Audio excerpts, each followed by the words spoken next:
Peace, everyone. Peace. I'm going to give it a moment for everybody to come on. If you guys can hear me, let me know. Make sure we can hear each other.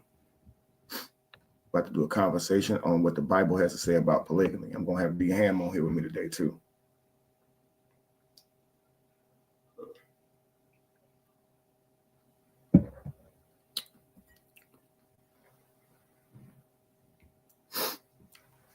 Peace, the occult world of brother Devin. Peace to you, brother. Devin, if you can hear me, let me know, brother. Let me know.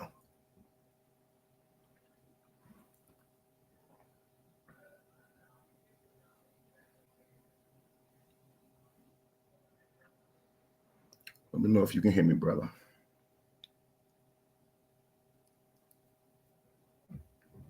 Brandon Robinson, peace to you, brother. Hang in here, Brandon. We're going to have a good conversation today. What does the Bible say about polygamy and marriage? So we're not just talking about polygamy today. We're talking about what the Bible has to say about polygamy and marriage. Chief T says, I can hear you. Okay, good. Peace, God, loud and clear. 10-4, roger that. Okay, Devin. Thank you.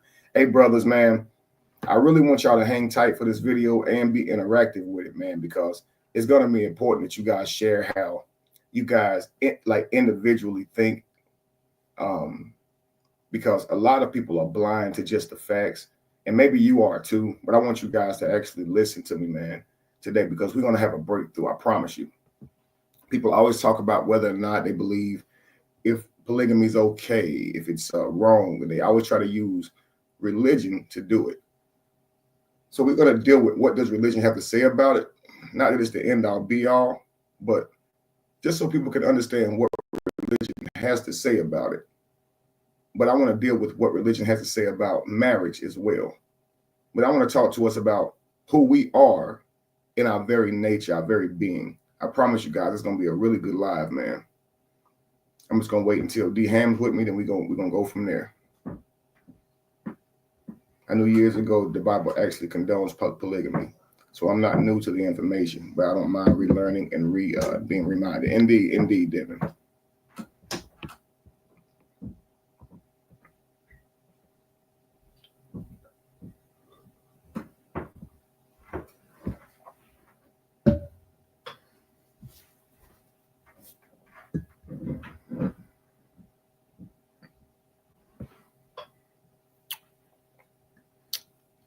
So what do you guys think about polygamy before we get started? I'm just waiting for D-Ham. Brandon, you're absolutely right. But then there's religion, right? There's religion that tells people how they should live. And there's other people who feel a way about how you should live based on, what they feel comfortable with,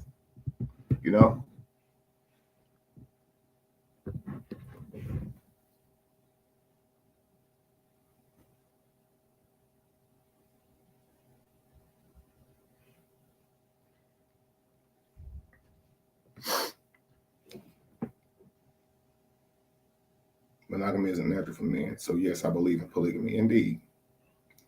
Hang on, guys.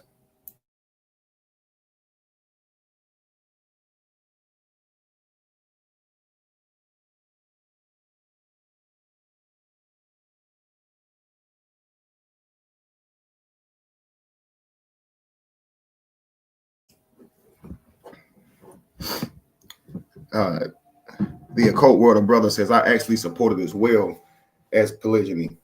I'm all for it. Hey, listen, man, I'm gonna tell you something, Devin. What we're gonna learn by the end of this video, and I'm only gonna be up here for about an hour, man. But we're gonna learn by the end of this video is we all believe in polygyny and support it. It's just we're not accountable to it. We don't want to admit it, man.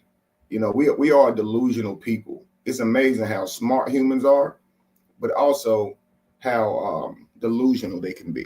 You understand what I'm saying?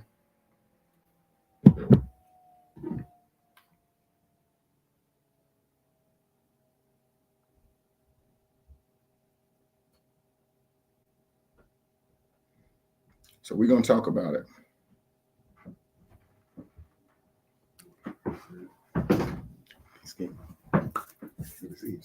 Cool. Hang on, guys.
All right, guys, I'm back. Okay, peace, Chatty. Welcome. All right, D-Ham said he's in the chat.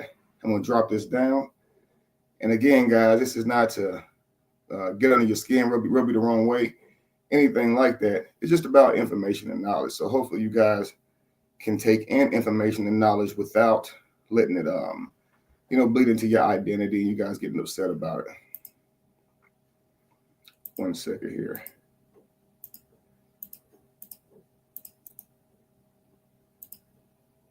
So what does the Bible have to say about polygamy and marriage? So we're going to deal with both.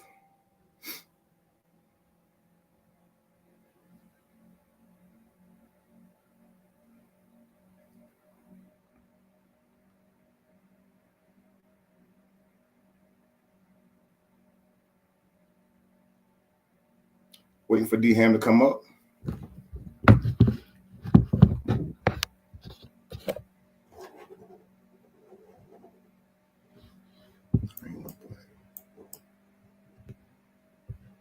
So I often have people say, man, the Bible's against polygamy. You just trying to be against God so you can go be polygamous. And, God don't like what you're doing. Or what does God have to say about what you're doing?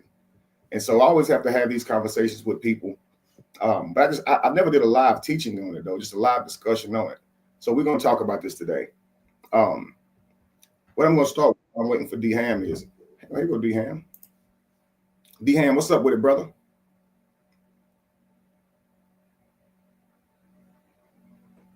What's going on, King? Can you hear me? Man, I'm good, brother. How are you? I'm well. I can't complain. God is good. What's good with it? What's good with it, y'all? Hello, everybody in the chat. Hello, everybody in the chat. So welcome in, brother. I'm ready to have a great build, man. I brought you up because I know you are really profound and diverse in the Bible. And I often get people who kind of throw the Bible at me when it comes to polygamy and my style of relationship and things like that. Mm-hmm. So I kind of wanted to go through that today. What does the Bible say about polygamy? This is not a condemnation on the Bible, anything like that. It's just about what does it have to say about polygamy and marriage. There's of course there's so many people who truly believe in the Bible. So I'm going to take my time to make sure that we deal with this in a respectful way. But I do want to deal with this topic, man. So I wanted to bring you on for that. So thank you for coming in. Okay, no doubt. I appreciate you having me. I appreciate the opportunity to share the platform with you. Yes, sir. For certain. Yes, sir. I also have a brother, man. He's been a friend for many years. His name is Ace.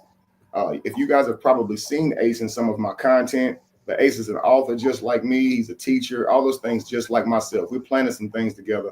And he came by this morning and I moved my live back. And so now he's here while the live is going on. So I told him, I said, hey, man, if you feel like you want to add something to the video, you definitely can. He's inside the studio with me. So, hey, Ace, say what's up so they can tell us if they hear you. Peace. Good morning, everybody. Good morning. I'm just chilling. Yeah. Okay, cool. So Ace is profound in a lot of different areas as far as information. So I didn't talk to him about the necessary topic, but I'm sure he may have something to add. So, but again, it's all on the spot for Ace. All right, peace to you, Lakeisha. I've been doing well, doing really well. Thanks for asking. All right, guys. So we're just gonna get right into it, man. D-Ham, you ready, brother? Yes, I am, brother. Okay, so the first thing I want to say is I know, D-Ham, you know the scripture in Hosea. It says we perish for lack of knowledge, right? My people are destroyed for lack of knowledge, right? Absolutely. So I believe it's in our ignorance, man, a lot of times that we come to the conclusions that we come to. The reason we stay so divided, the reason we stay so far behind is because of literally just what we don't know, Yes, absolutely. What we don't know, which becomes our ignorance, we become an enemy to it, and we don't want to lose that ignorance. I think it makes us feel safe, and I think that's dangerous, man. So I'm one of those type of people who try to wake us up, who try to say something that can shock us into waking up. You know what I mean? Yes. Yeah. Yes, sir. Today I want to break this topic down and share some information with you guys because I know we walk around every day. We live in the same world, but not many of us are aware to the same world. We all have our own reality, our own perspective of things. So we're not going to deal with how we personally see the world today. We're going to talk about how the Bible sees polygamy. But first, I want to talk to you guys about marriage. And I want to say first, before marriage, there was polygamy. And I don't just mean for sake of the word. We practice polygamy. I want you guys to understand that the people that's native to this world, the first people, they didn't use words like hunting, but they hunted. They didn't use words like farming or fishing, but they fished and farmed. They didn't use words like polygamy, just like you guys don't use words like monogamy. There's no use for the word. Most of you guys don't know the word, but practice what you think is monogamy every single day. You just call it the way of life. It's just, and that's all it is to it. Now when we deal with words, is well, were they polygamous? They wouldn't even have known the word. So we have to really try to step back and look at things and just look at life. So before marriage license existed, people lived in tribes. They had communal relationships where men had multiple partners and women sought the best providers. And this is just life. Marriage wasn't about a ceremony. It wasn't about, it was about survival. It was about legacy and offspring. So even in modern society, polygamy exists in secret, proving that monogamy is not natural. So what we're dealing with today is monogamy natural? Okay, or is polygamy or polygyny, however you want to put it, natural? Now, mono means one, guys, meaning having one partner. Monogamy. Polygamy means having multiple partners, right? And this doesn't necessarily mean at the same time, okay? So the proof is in the language. Deham. Yes, sir. Now, we speak English, right? Yes, sir. Now, English is comprised of multiple different languages. That's why it's called English, right? Yes. But we also have what we call a dialect, which is words that we come up with that don't have to be in a book or anything like that. But due to our society, we'll come up with different words to be able to frame different things. Like, say, for instance, the word thought. We created that word, thought, right? Yes. What that word mean? It means somebody who's promiscuous, that would do anything with their for sexual gratification. THOT. What's the acronym? Do you know it? THOT. No, I don't know the actual acronym of that. What a thought is based on the Okay. Ace, do you know the actual acronym for thought? What is it? Them hoes out there. Them hoes out there. Right. Or it started off, it was that hoe over there, which makes no sense. The way Ace says it makes perfect sense. Them hoes over there. But I was like, okay. What that hoe over there? What you mean? She's a thought. She's that hoe over there. So basically, this is the ebonics of it, of the word. Well, no, thought the whole word was invented to describe them hoes over there. You understand? Got you. Just like you said. And what I want to point out is this. These are words that we create to actually define something that goes on in our current society without a dictionary, right? Right. Now, Deham, why does a promiscuous woman exist if we are monogamous? That's a good question. That a name had to be came up with to describe it. Right. Now let's go side chick. What's that? Exactly. It's someone who's who don't mind having a sexual partner outside of a monogamous relationship. So it's a woman who does this, right? Yeah. Yes, sir. So obviously not all women. Not all women would say I can't share a man, because we know it's a lot of side chicks because we developed the word. That's a fact. Right? That's a fact. Okay, what about the word side dude? Oh, that don't exist. I never heard of that. You never heard side nigga? Well, when they throw it, when they try to reverse psychology, but not to the point where it's a main terminology that is going trend. But right. while it's not as heavy as side chick, yeah. You know there are dudes out here who are side niggas, right? And they talk about right. They're a good side nigga. They know how to play the lane, right? That is true. So men out here who know you got a girl and will sleep with your girl, they can't say they're not poly and would share a woman because they know that woman sleeping with a man and is willing to sleep with her, right? Absolutely. Now, would that exist if we were monogamous? Would that even be happening? I mean, I'm talking about on a biological level, if we were truly monogamous without the need of the word or anything, without a social standard, without people telling us how to act, those words would not exist in a monogamous world. Do you see what I'm saying? Yeah, not at all. I agree. There'd be no such thing as 304, dog, player, pimp, jump off, mistress, harem. You understand? Yeah. What lady of the night? What's another word that we use to describe someone who's loose, right? Right. Can you think of one? They have this term where they'll say she fast, right? She for the streets, yep. right? She's a pass around. Yep. You got them. She for the streets. Don't that imply that people are sharing her? Yes, right. That's she right. a pass around. Don't that imply that people are sharing her? Uh-huh. So what I'm trying to get at is, without a relationship agreement, right? Yeah. The way humans live their life is in a way that makes these words become real. However you want to say it. So if people can say, well, we're not monogamous, and Kevin, you're doing something wrong. No, I'm doing something in front of you guys that I'm not lying about, while every one of us has done it. Another proof that we are not monogamous. We've had multiple partners. D-Ham, you only been with one person in your life and that's all? Nah, I've been with multiple. Neither have I, bro. Neither have I. And if you're truly monogamous, and I'm talking about in the core of your being, you realize you would only want to be with that one person, right? Correct. So really simply, if we think about this, if we know we've been with more than one person, we already can't say we're monogamous, because we're not just connected to one person. And once you're synced with a person, there's no desire or nothing, no more to be with a person. That doesn't happen.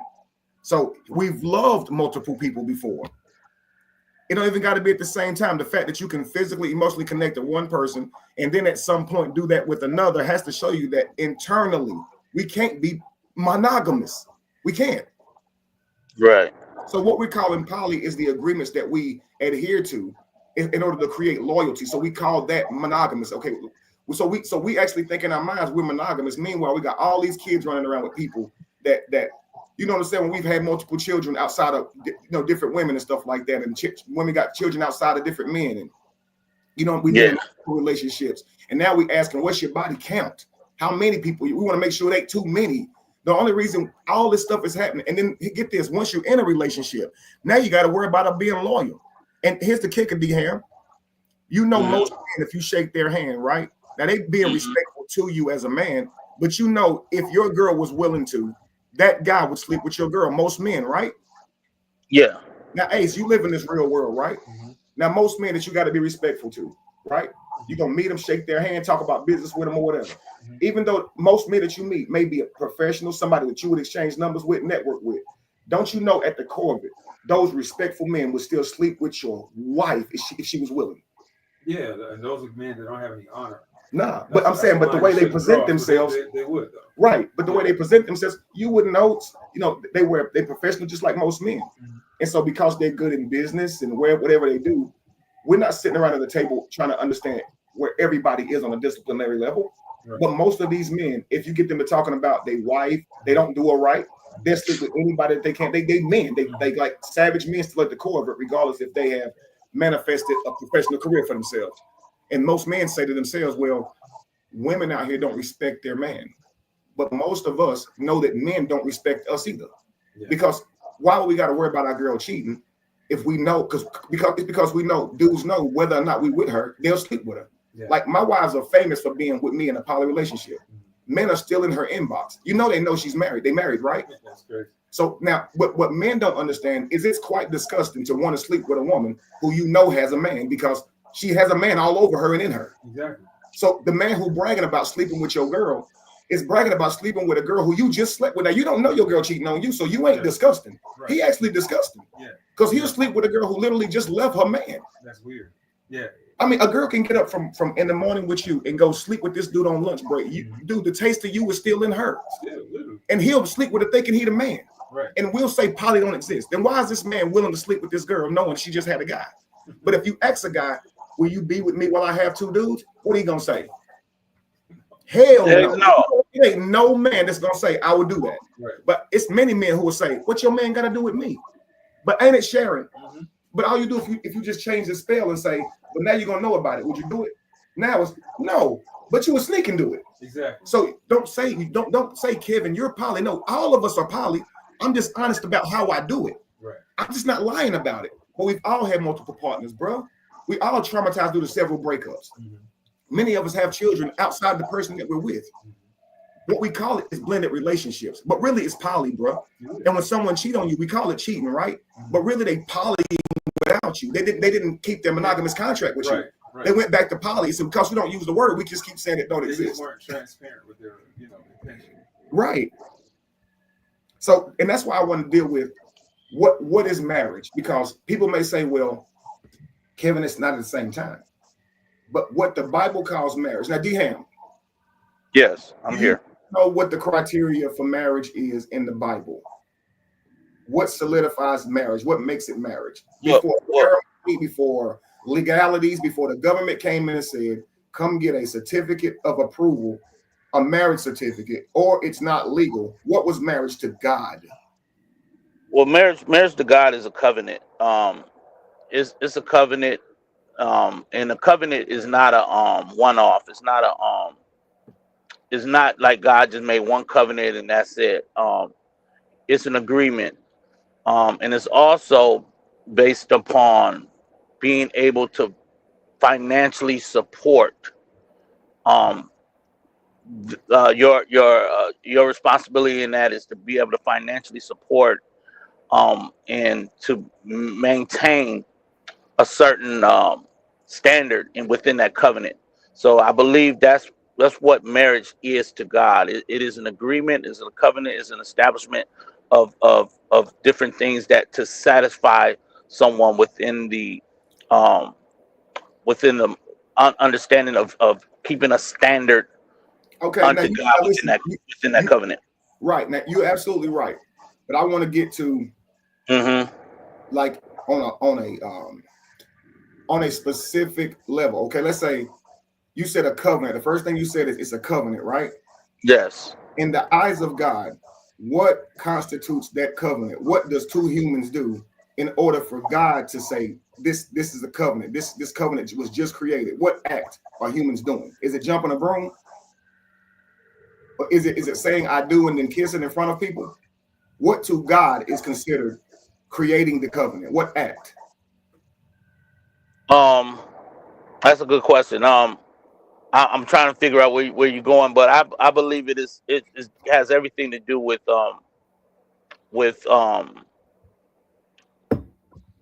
it has everything to do with lineage and creating family structure or creating the ability to be fruitful and multiply within.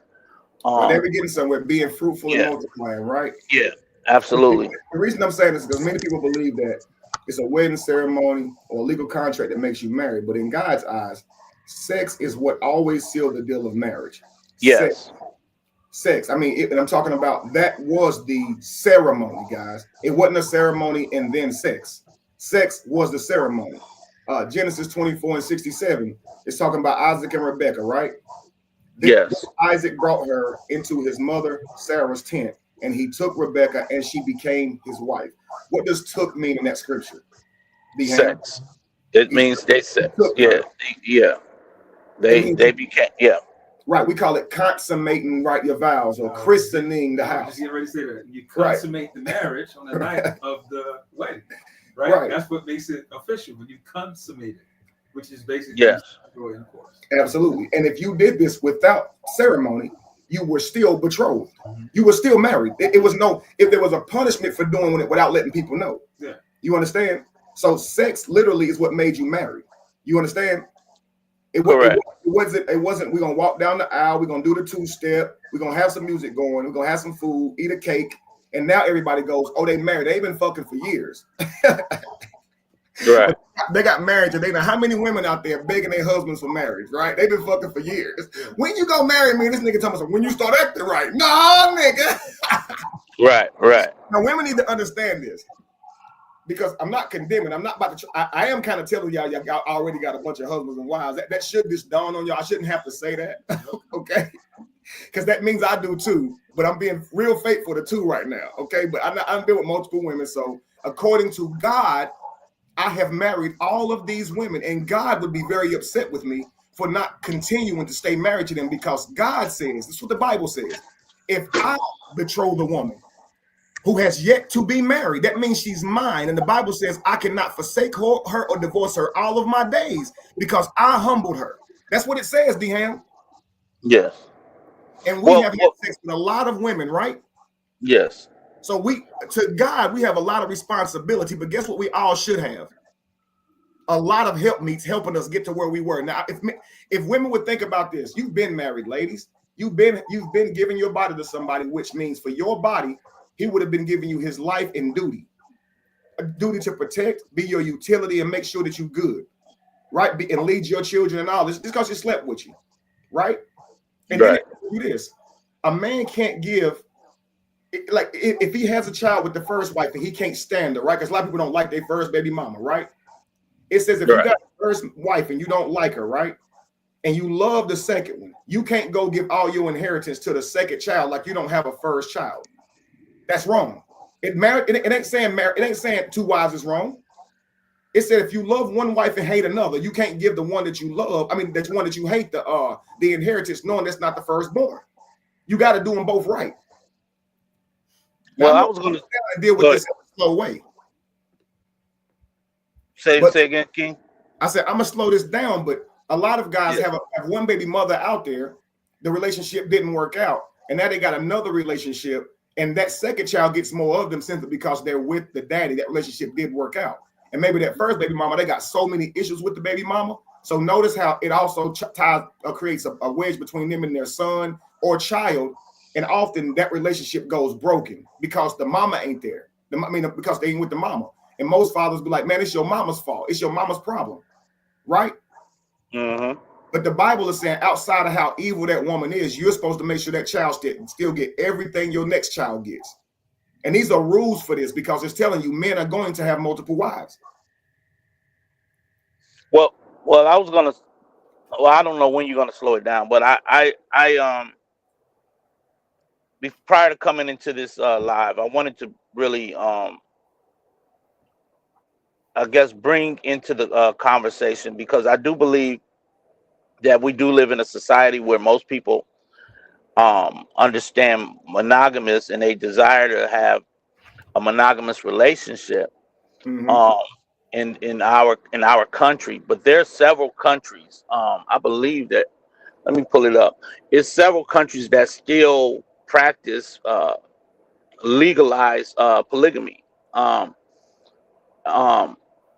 And what we're here doing is we're speaking on how does the Bible how does it compare to what is polygamy and what is monogamous, or monogamy.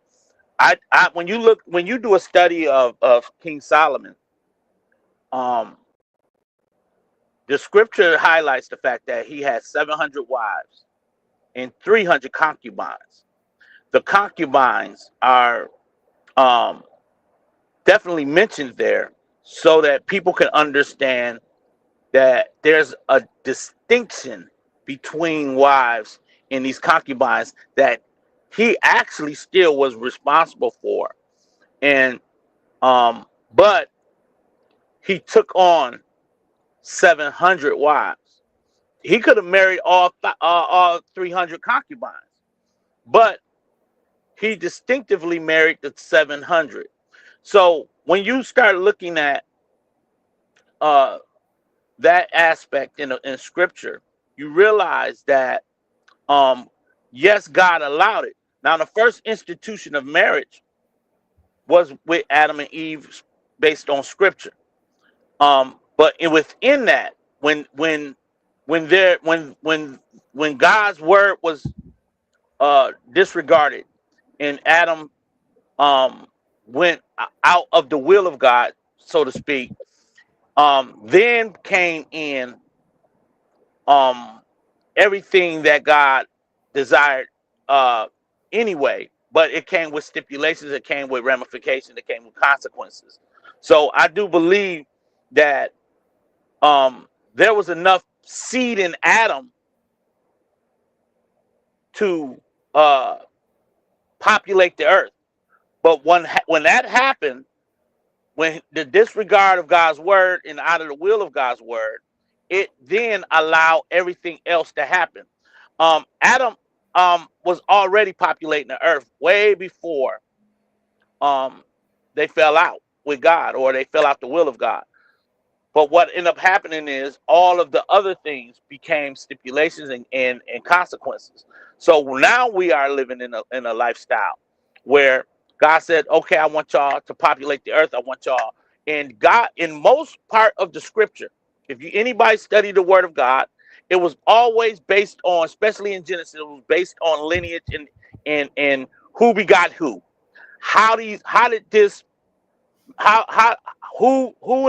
It start telling you about all of the population that was taking place, and who begot who, and this begot who, and it's getting you down to the bloodline and to the lineage and to the inheritance of every man in every tribe. So it's letting you know how God desired the world to be populated and for it to be fruitful and for it to multiply. And God actually determined that his will was being done through the people, because it put a lot of emphasis on who begot this person, who begot that person, and so on. So I do believe that we in America, we have watered it down to a certain extent to where we have come into this place where we believe in monogamy, but there's nowhere in scripture where it simply tells all men or all women to only be in one marriage. It only talks about that when it comes to a man desiring to become a bishop. And then there's it has regulations based on marriage, but it never needs to mention the words polygamy or monogamy. Okay, and exactly. Nobody ever needed those words back then. It was simply marriage. Exactly. And the regulations on marriage were: here's how to do one wife, here's how to do two, here's how to do three. It's almost like how they gave regulations on slavery, right? Right. Having one or two slaves, they're not going to call it a different name. So having one or two wives, they didn't need to call it a different word like what we do now. So now we have these words, and what happens is we're so delusional that an act can happen right in front of our face, and because we don't have the right words, we don't know what to call it. It's really crazy. That's exactly why I'm going to slow it down. D-Ham, did you know that chronologically, Noah's Ark from the biblical flood, that would have been 4,373 years ago. The Noah's Ark flood, the event would have happened just 4,000 years ago, 4,373 years ago, right? Right. Now, if we all survived from one family and we were monogamous, how in the hell did the billions of people get created between now and then? And this is if you believe in the literature in the Bible as it's literal, not literary. It would be 4,373 years. There is no way, I would say, that one family could create that many people. We all look different. We all have different dialects, and we're so diverse so soon. But again, if you go back, that would be incestual and causing inbreeding and disease. It'd be a lot of problems. Dysfunction. Right. So again, if you take your eyes off of literature, right, and you just look at the world, the way humans lived is we survived together. We were in tribes. We weren't in families. We were in tribes. So if I was going to, as a tribal member, what I want is another tribal member who can hunt, plant, grow just like myself. So we had mating rituals, right? Right. Because I have to take care of a family, so I need a wife who I could do that with, and a woman wanted a capable man, right? So there was no tangible money. So we got to destroy the matrix around us. There ain't no money to work for to buy food. It's just going to get the food. It's real simple back then at this time. You just go get the fish, y'all. But here's the problem. There is no running water. There ain't no machinery around to help you do none of your jobs. You got to do it all by body, okay? Every bit of it, all right? So you definitely gonna need another capable person to do this with, because a man onto himself, ain't no way he can survive. He can't hunt, because dude, one man hunting on his own, you lucky if you catch food in a day. So we went together. So we have to be poly. Ain't no other way around it. We got to work together, number one. And this is just in how we hunt, just in that. But you got one wife now, right? So now you go hunt. She gonna help you skin it. She gonna help you cook it. She gonna help with the garden. Well, this is still a lot of work for two people. So now you have children. Now children are a blessing because they're added hands, right? So they're gonna help survive. So right now, D-Ham, in the fake matrix, you can have somebody who's 35 or 40 and still hadn't had a kid yet, and this man is called a bachelor, and the woman that she just saying I ain't ready yet. In tribal times, that was scary to see you get of age and hadn't had a kid, because you got to get into the future some way. You got to have a kid, because the child is going to be another part of yourself who's going to help you do all this work.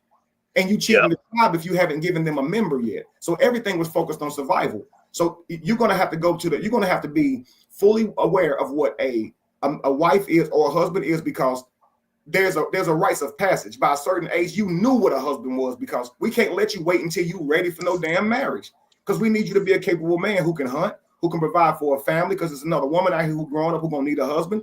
And you were definitely pushed into getting married, number one. So if you wasn't married, you were in a dangerous place, because you're alone.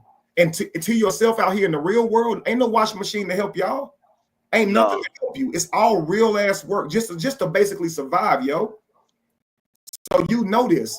A wife who have to do all that work, having another wife is a blessing. She ain't worried about who all sleeping with this man. Them women wanted to sleep with the most capable man, because here's the kicker. D-Ham, what's an inheritance if ain't no such thing as money? What is an inheritance if there's nothing to leave to your child? Because the Bible, the scripture says a good man leaves an inheritance to his children's children. Well, if there's no money, there's no gold, there's no shekel, what can you leave? I mean, the food you hunt perishes. There's no refrigerator. What can you leave to your child? Did you know inheritance is your genes? Yeah. The woman wanted your DNA, that strong male who's capable of hunting. She wanted your genes because her children would turn into those same strong males who's going to help her survive when she got older. You understand what I'm saying? That's a fact. So she wanted that man's genes. And this is, if you can look in regular nature and see this. They get with the strongest male. Their benefits for being with the strongest males, they get access to the resources, because the strongest male, he body all the resources. And so what the animals do is they'll sleep with who they would call the alpha male, who we look at this situation and call it an alpha male from the outside looking in. The animals don't call it that. Just want to point that out. But we call that the alpha male. And those women will sleep with this guy because it gives them resources, it gives them his genetics, and the other men who cannot compare to him, they by default are on the outside looking in. Now, believe it or not, this happens in our modern world, so much so that weak males at the top of our society changed the government and made it so every man gets a wife, because most men didn't get a wife because they were weak. They didn't have enough to give a wife. They couldn't compete. So most women would go with wealthy guys. D-Ham, right now, if we don't call it polygamy and everyone can do what they want to do, you do know that most women would go run to celebrities, and those men who wanted several wives, they would all do it because they in line for those men right now anyway, right? Yeah, we're seeing it with Neo right now. Right. So here's what we're not thinking about. Take somebody like LeBron James. Take somebody like Jay-Z, right? These people were poly, and they wanted 10 wives each, and they were going to do right by them. Ain't that 10 families who now can share in the wealth of $1 billion instead of one family? Right. I So see what you're saying. It really makes no sense for a man to have all this money and say, well, you can only have one wife. That means it's so many women out here who could have benefited from this man having billions of dollars. Their children, Jay-Z could have had 100 children and still could afford to feed them. Now, I ain't saying Jay-Z because I don't know this man's character, but let's just say a good man, okay, with good brain, with good genetics, and he has resources. Why shouldn't he have a bunch of children? Because this is what happened back in the day. That was the man's reward for being a capable male, is having the women around him. You understand? Right. And so what I'm saying is, we don't call these words polygamy and monogamy, but if we all step back and look at life, this is what was happening, because there was no monetary system. There was just resources, which as far as human resources. Now, companies will have a department called human resources, But what I'm telling you guys is the government knows that humans are resources. And so when the colonizer would come into indigenous lands, they would see people practicing poly without the word now. Ain't no need for no word, yo. Having a large tribe meant you were successful. You had multiple wives who had multiple children, and all of you guys were working together for the benefit of your future, meaning you were truly blessed. And the more children, the more wives, the merrier. Nobody cared if they were sharing a man. They wasn't sharing a man. They were sharing hands. They all was helping each other. And so that wasn't the idea. You understand? Yeah. But what the colonizer wanted to do was destroy that style of family so he can basically break down the human resources. Now a man only get one wife, so now he gets one set of children. How can that man compete with him now?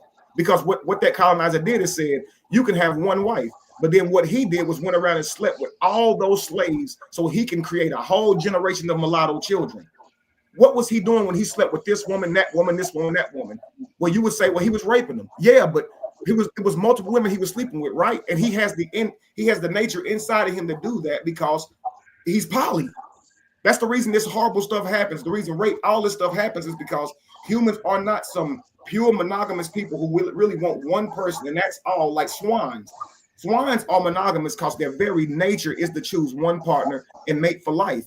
Humans are absolutely not that. We need religion. We need social statuses and all these different things to force us into monogamy. But D-Ham, as you said earlier, a lot of places still legally practice monogamy. Well, every place still practices monogamy, whether they make it legal or not. It happens, man. Yeah, but polygamy. And what I'm trying to tell us is, if we all be accountable to our true nature, these children wouldn't go through a lot of the things they go through. We're not accountable to how we truly are. And that's what's led to so many broken homes. So I'm going to do this. What does the Bible say about polygamy, right? The Bible does not condemn polygamy. In fact, God gave laws on how to be fair when having multiple wives. Deuteronomy 12 and 15 through 17.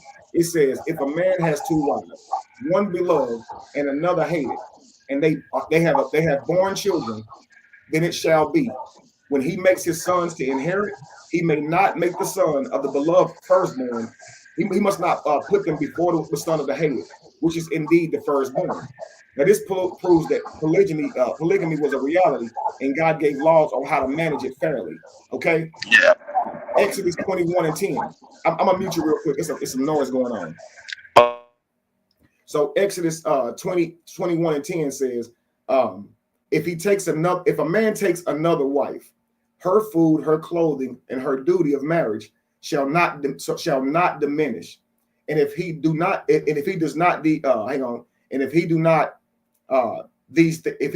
do these things unto her, then she shall go out free without money. Now, what this scripture right here is telling you guys is, it's not condemning a man having another wife.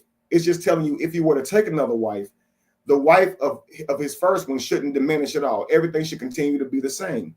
And if he cannot take care of both of his wives equally, then the wives are free to leave him without having to pay a sum of money. This proves the wives were not slaves, yo. They weren't slaves. They didn't make women do this. But because they all were working together, there was an inheritance that they would build that'd be a whole lot faster than just two people. Guys, if we were in a natural world and you over there talking about being monogamy, and I go off and be polygamous with a few wives, and you over here talking about you monogamous with one, I'm going to take off and leave your ass. I promise you, give me 5 years, I'm going to have 10 children already. You're going to still have two because you're talking about one after another. You ain't promised the tomorrow.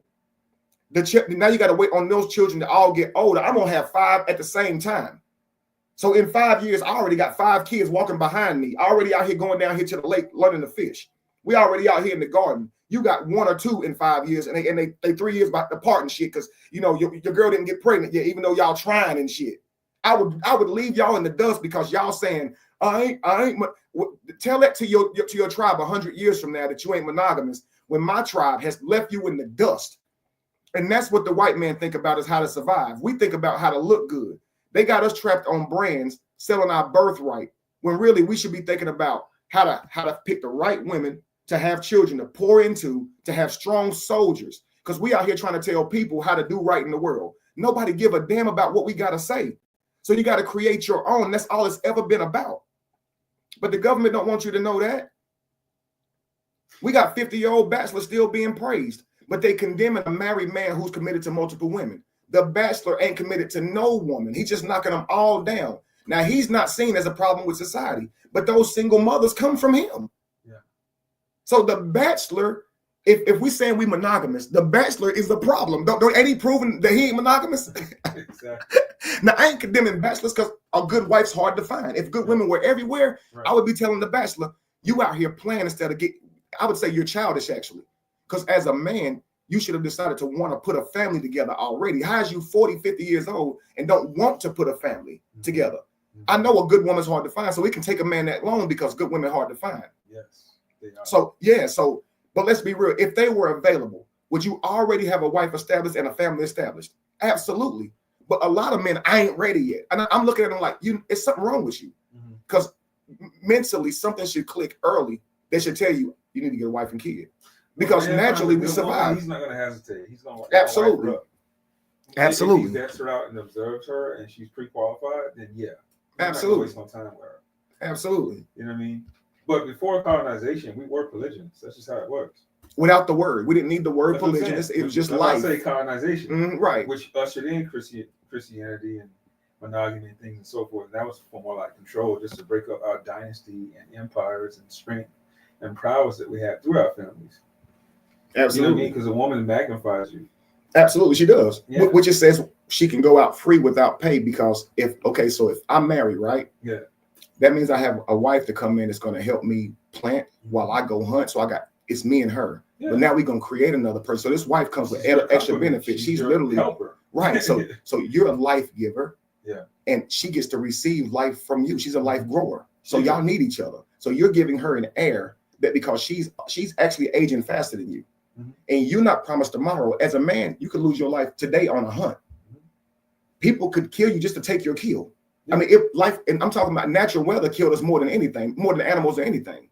So she wanted his child early, and he wanted to give it to her early because the goal is getting into the future. If you ain't got a child, if you ain't got a woman pregnant, you in dangerous places because you're going out here every day hunting, and if you die, your genes fucking gone. There's no legacy. Yeah. So it wasn't we're gonna wait until we marry, we're gonna figure it out. It was you at this ritual, we about to go see who's capable, we're gonna see who all strong, and it was the woman's choice on what man she wanted. It wasn't no misogynistic stuff. No. He would go display his strength just like animals do today. Literally. And she would choose the man that she wanted to create children after, because she'd say, if I got a man that's his height, that look at how strong his dance was, I can tell, I can see that. Now he's looking at her. He can see that she's a hunter as well. Women won archery competitions, everything. He didn't want no woman that was just saying, I want to be kept, because it would be a burden to him to have a wife who wasn't going to help him hunt, plant, because it's a responsibility to create a tribe. Nobody was talking about, I want a millionaire so they can mooch. Yeah. It was, I want a man to help eat so we can help each other. So you want the best man possible. So if ladies, if you think about this, if you guys went to a ritual to pick your man, not to the club, because y'all just shaking ass and shit, okay? To a ritual where someone's truly displaying their development, right? Wouldn't you want to win the best man possible? And have your children with the best man possible? And guess what? Many of you guys that's saying, yeah, right now, you ain't the only one saying that. So many women wanted the best man possible. So the best man possible, if he's the best man possible, he just get one woman? It's many who want him. Exactly. So you're going to tell all those women, now you can't have the best man possible. Women are who chose. So whoever wanted him got him. And so that man, because he was the mightiest man, hey, it's 100 of them that want you. And so he got a busy job. But that man don't want all of that, because here's the truth. Every wife that don't work out, he would owe him alimony, bro. So you can't bring a woman into your stuff, work her, and then after 5 years don't want her no more. What about this garden y'all built? There was something he would have, a penance he'd have to pay for her. You understand? That's why the whole word alimony and stuff today, all this stuff is perverted and taken from cultures that's already practicing this stuff. Yeah. There was always contracts to make sure that the woman was covered if she is to be your wife. And you too. That's why it says she can go out free without having to pay something. Because a wife who says, I'm going to get next to this man, I'm going to have a couple kids with him, mooch off his resources. As soon as those kids old enough to take care of me, I'm going to take those kids from him, leave, and go start my own stuff. Then there was a penance you had to pay to him, because you took his legacy, his heirs that he made with you, those humans, and you went and started your own tribe with it. You see what I'm saying? There was a penance you had to pay. Yeah. And I'm going to prove it. Watch this. We're just talking about the scriptures in the Bible. 2 Samuel 12:8. This is what God is saying to David. And I gave thee thy master's house and thy master's wives into thy bosom. This is God telling David this about Samuel. I gave you your master. I gave you thy master's house. I gave you your master's wives. And if it had been too little, I would have given you more over such things as this. This is God telling David, I gave you someone else's wives. Notice all 3 times so far that they've mentioned adding a wife and how to treat a wife, they were not condemning, not once. They're simply describing how a man should treat his wives. And then here's the scripture of God telling David himself, I gave you someone else's wives. Watch this one, guys. So many people think that a wedding ceremony or legal document makes you married, but in God's eyes, marriage is sealed through sex. Again, Isaac was brought into Sarah's tent and took her as a wife. There was no priest, no wedding contract, no intimacy. And guess what? I mean, there was no priest, no contract, but intimacy equals marriage. And we've heard this said many times that they would have to go in there and look and check the sheets to see if there was blood. Now, as savage as that sounds, D-Ham, I'm sure you recall those scriptures, right? Checking the sheets to see if there's actually blood to make sure that she was a virgin. Yeah. So if we know that sex is what seals the deal, because they're waiting outside to make sure she was really a virgin, they're gonna check it. Now that's some intrusive shit, right? Mm-hmm. But as intrusive as it sounds, instead of pointing out how wrong that is to do that, let's just point out why would a culture document something like that? That this must mean that they put a whole lot of focus on pureness and it being the first time that you had sex, because if that blood wasn't present, they would deem that you had been lying, and that could mean that you're stoned to death, right? Facts. So this means that they were trying to force people into being at least pure into marriage. I can't call it monogamous because men could still take a second wife, but they at least wanted you to be pure until marriage. And obviously consummating sex was marriage, because if you had already had sex, there ain't no marriage because you already been married, is what they would say, right? Now, yes, sir.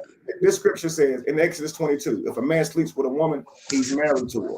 If a man entices a maiden, and maiden simply means a woman who's not married. If a man entices a maiden, this means if he seduces her, if he talks that sweet talk to her, like we all did when we was still teenagers. We done already made this mistake when we were still in our teenagers, bro. The word teen was still in our age, and we done already enticed a maiden. That was not brothel. Yes, sir. We ain't even out of high school yet, right? We already enticed maidens that's not brothel just to lie with her. And the Bible says that he will surely endow her to be a wife. That's what I did that by the time I was 14. Wow. You understand? So I had already talked myself up on a girl, hey baby, what's up? And then we got to sleep with her. So the Bible's God is saying, that's my wife right there, my first wife right there, whoever that woman was, right? Mm-hmm. Now Deuteronomy 22 and 28 says, 22 and 28 says, a man must stay with the woman that he sleeps with. So God is now saying every woman after that is adultery, because that's your wife.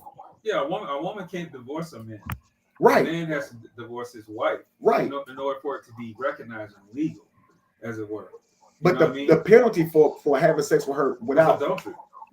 No. The penalty for, so a man can divorce his wife, but a wife can't divorce her husband, That's right? What I'm saying. Right. But if a man sleep with a woman and he doesn't make it public, like, hey, I want to marry her, before he sleep with her. So if he sleep with her behind the backs of the community, right, and they go ahead and do this, his punishment was that now he cannot divorce her. That was his only punishment. Right. And what's sad is this is even if he not seduced her. This first one was seduced her. Now that's if a man talk a woman out her drawers. So you went and talked to my daughter and whispered in her ear and had sex with her. What they do in the country? Marry her. You marry her, you buckaroo. Now you know what? Yeah, you in the South, ain't you? Yep. You sleep with somebody's daughter, he gonna come up to you with them overalls and put that shotgun in your face, right? Oh yeah, no doubt. They were following scripture. Now, no doubt. Backs up everything we're saying biblically is scientifically. Science backs this up. Right. Now, science, have you ever heard of the term microchimerism? Mm-mm. Look up the word microchimerism, and basically, when a man has sex with a woman, especially a virgin, but any woman, when a man consummates or has sex with a woman, his DNA is imprinted in her body. Now I knew that. I just never heard the term called That's the term. It's microchimerism. called Okay. microchimerism. Mm. Like all of his genetic material, his DNA through his seminal fluid and so on and so forth, is embedded in her body forever. It never leaves. Yeah, it's indelible. It's a part of her DNA, like literally within her tract. You know personality and all. Everything. Her mindset, her personality, her spinal cord, blood, like it's there. This is why women are imprinted to be with that man that they're with, because that's what it is. You literally do become one being. It's an energy exchange. It's microchimerism. Okay. So every woman that you have sex with, literally and scientifically and spiritually and biblically, is your wife. And many women can say that, you know, all these encounters I've had with men, they did traumatize me. They did change me in a way. I still remember them all. And women's experience during sex or after sex is a whole lot different than men due to the connection. Now, men do have a connection too. We form what is called like a territorial type bond because they become ours. We know we're supposed to protect them.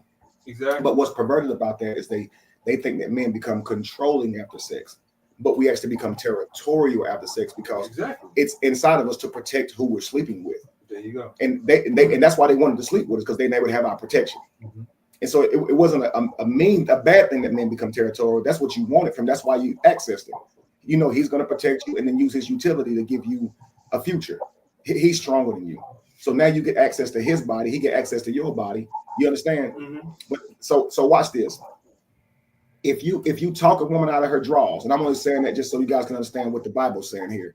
If you entice a woman to have sex with you before going about it the right way, asking her father for marriage, going about it the right way, then that is going to be your wife anyway. So imagine how many young men would try to take advantage of that. Oh, I ain't even got to talk to her. I can go to her on the side to say some slick shit, smash her on the side, and her fine ass be my wife forever. Because I know I ain't shit. I know her daddy will never approve of me. So I'm gonna go around him and go to her and sleep with her anyway. It's a punishment for that. Now the dudes would do that because she fine. Dudes would nut on the girl just because she fine. So this the same thing, right? So she's fine. So he like, she can be my wife. I lie, sneak, cheat, and connive. Well, here's the punishment, and you can never divorce her. So it's saying your resources, your utility will have to be used to take care of her forever. Even if she a pain in your ass, you cannot leave her all your days because you chose to go about it the wrong way. You could have went next to daddy. You could have traded something for real. You could have actually connected legacy with the actual tribe, built and became a stronger unit. But you went behind the back and robbed him of his heir, of his daughter, because you were stealing somebody's heir. You're taking people's birthrights. And that's what people are doing even today. And people don't go to their daddy no more, try to talk to ask for their daughter's hand in marriage, do they? No, they don't. So they're all about it, like the way the Bible's talking about it. So if you sleep with that girl outside of approval, you married to her, is what the Bible says. That's so facts. If you fast forward it to today, what it's telling you is, if you go to the mall and you meet some pretty girl and you go and try to mac up on her and you sleep with her without running it by her parents, without going to church and doing it the right way, because now we use marriage, but you don't need marriage, you need technical marriage. When you take that father's daughter as your wife, you're assuming his role, pretty much. Right, absolutely. It's a transition of power. He's giving up his last name for your last name. He's giving up his bloodline for your bloodline. He's giving up his protection of his daughter to you. He's entrusting that responsibility to you. It's a transition of power, and this is why you go through the father. This is why the father tradition is supposed to walk the daughter down the aisle to hand her over to you. Now, what women say today, well, that's controlling. See how he has to walk her down the aisle, hand her over? They have little understanding, bro. See, here's what you are robbing a man of when you go behind his back and talk to his daughter. His son is his heir. This means that all of what he owns, he has to give to his son. Now, you know he wants to give to his daughter as well, right? But what she's going to receive is what her husband's daddy leave to him. So what the daddy's responsible for is making sure that she gets with a man who's going to be left a lot by her daddy. But this Jody just came and got with your daughter and robbed her. Now he done slept with her. Now that great guy ain't gonna want your daughter because she done got a cherry pop. Don't nobody want her no more. So he's humbled her. Exactly. So because you done came in, even if she was willing to give it to you, now because that man now, he can't make sure his daughter gets married into a good family where they can barter together. So he got to give all of his earnings to a man, to his son. Now his daughter, he wants to make sure that she goes to a good family and they all benefit from it, right? So instead, that daughter was behind her daddy's back, slept with this boy, and ruined that whole thing because now nobody gonna want her because now she been sleeping around. So now you owe that daddy. and to never divorce his daughter. No matter what, you can't leave her now. She got to be. You got to make sure she's safe, because that was my job to make sure she was safe until marriage. Right. Okay, you robbed her of that. So now she goes with you, and you got to use all your resources to make sure she's straight. We was gonna be a tribe. My daughter actually never left me if you did it the right way. We gonna trade together, and that's what marriage was. It was legacy. You had to go with a person who was worthy of your family too. It wasn't this rich family go to this broke family. It didn't work like that. You had to be worthy of doing that. Right, but now this knucklehead go to your school.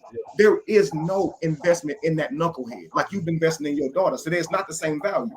But your daughter just think this nigga cute. She just think he can jump high. It ain't nothing to this dude, and she don't know no better yet.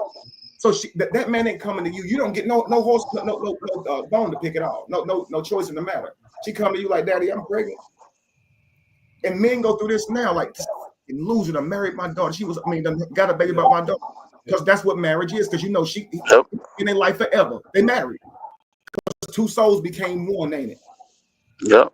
So now watch this. That's if she's willing. Now watch this. What about great? We can't say that word no more. That's a horrible word, right? Watch this. Deuteronomy 22 and 28 says, if a man find a damsel that is a virgin, which is not betrothed, and he lay hold on her, not entice her. This means lay hold, like take her without her consent, bro. And it says it lie with her, and they be found. Then the man who lied with her shall give into the damsel's father 50 shekels. Not be stoned. He should pay the father 50 shekels, and she shall be his wife, because he humbled her, and he may not put her away all of his days. So imagine this. Imagine telling a woman that this man who just raped you, his punishment is to make sure that you stay his. So you got to marry him, but that's his punishment. Ain't that her punishment? He just raped her. Exactly. Yeah. That makes no sense, right? Here's why it sounds like that. Once this man raped her, right? Not only is she great, now she ain't got no future, because even though she was great, and man would know this, they still don't want a wife who's been great. So her life is destined to be outside of a tribe, because no man will marry her. So you know who's gonna marry you? The person who did you his problem. But so all that to protect her, she has to be bound to the dude who victimized her. Yeah. Now listen, this should be saying rape is wrong. It should be saying that, right? But that's a fact. It's in there. Yeah. It ain't saying this ain't it's wrong. It says if a man find a damsel that is a virgin, meaning she has never had sex, and she's not betrothed. Now what betrothed means is engaged, promised to be married. Because see, if she was promised to be married, Beham, now you messing with somebody's property, and you're gonna be killed for that. Because that's she a fact. Promised to be married. So this is why women wanted a ring on their finger, because a ring on their finger meant that men wouldn't come and take them. You see what I'm saying?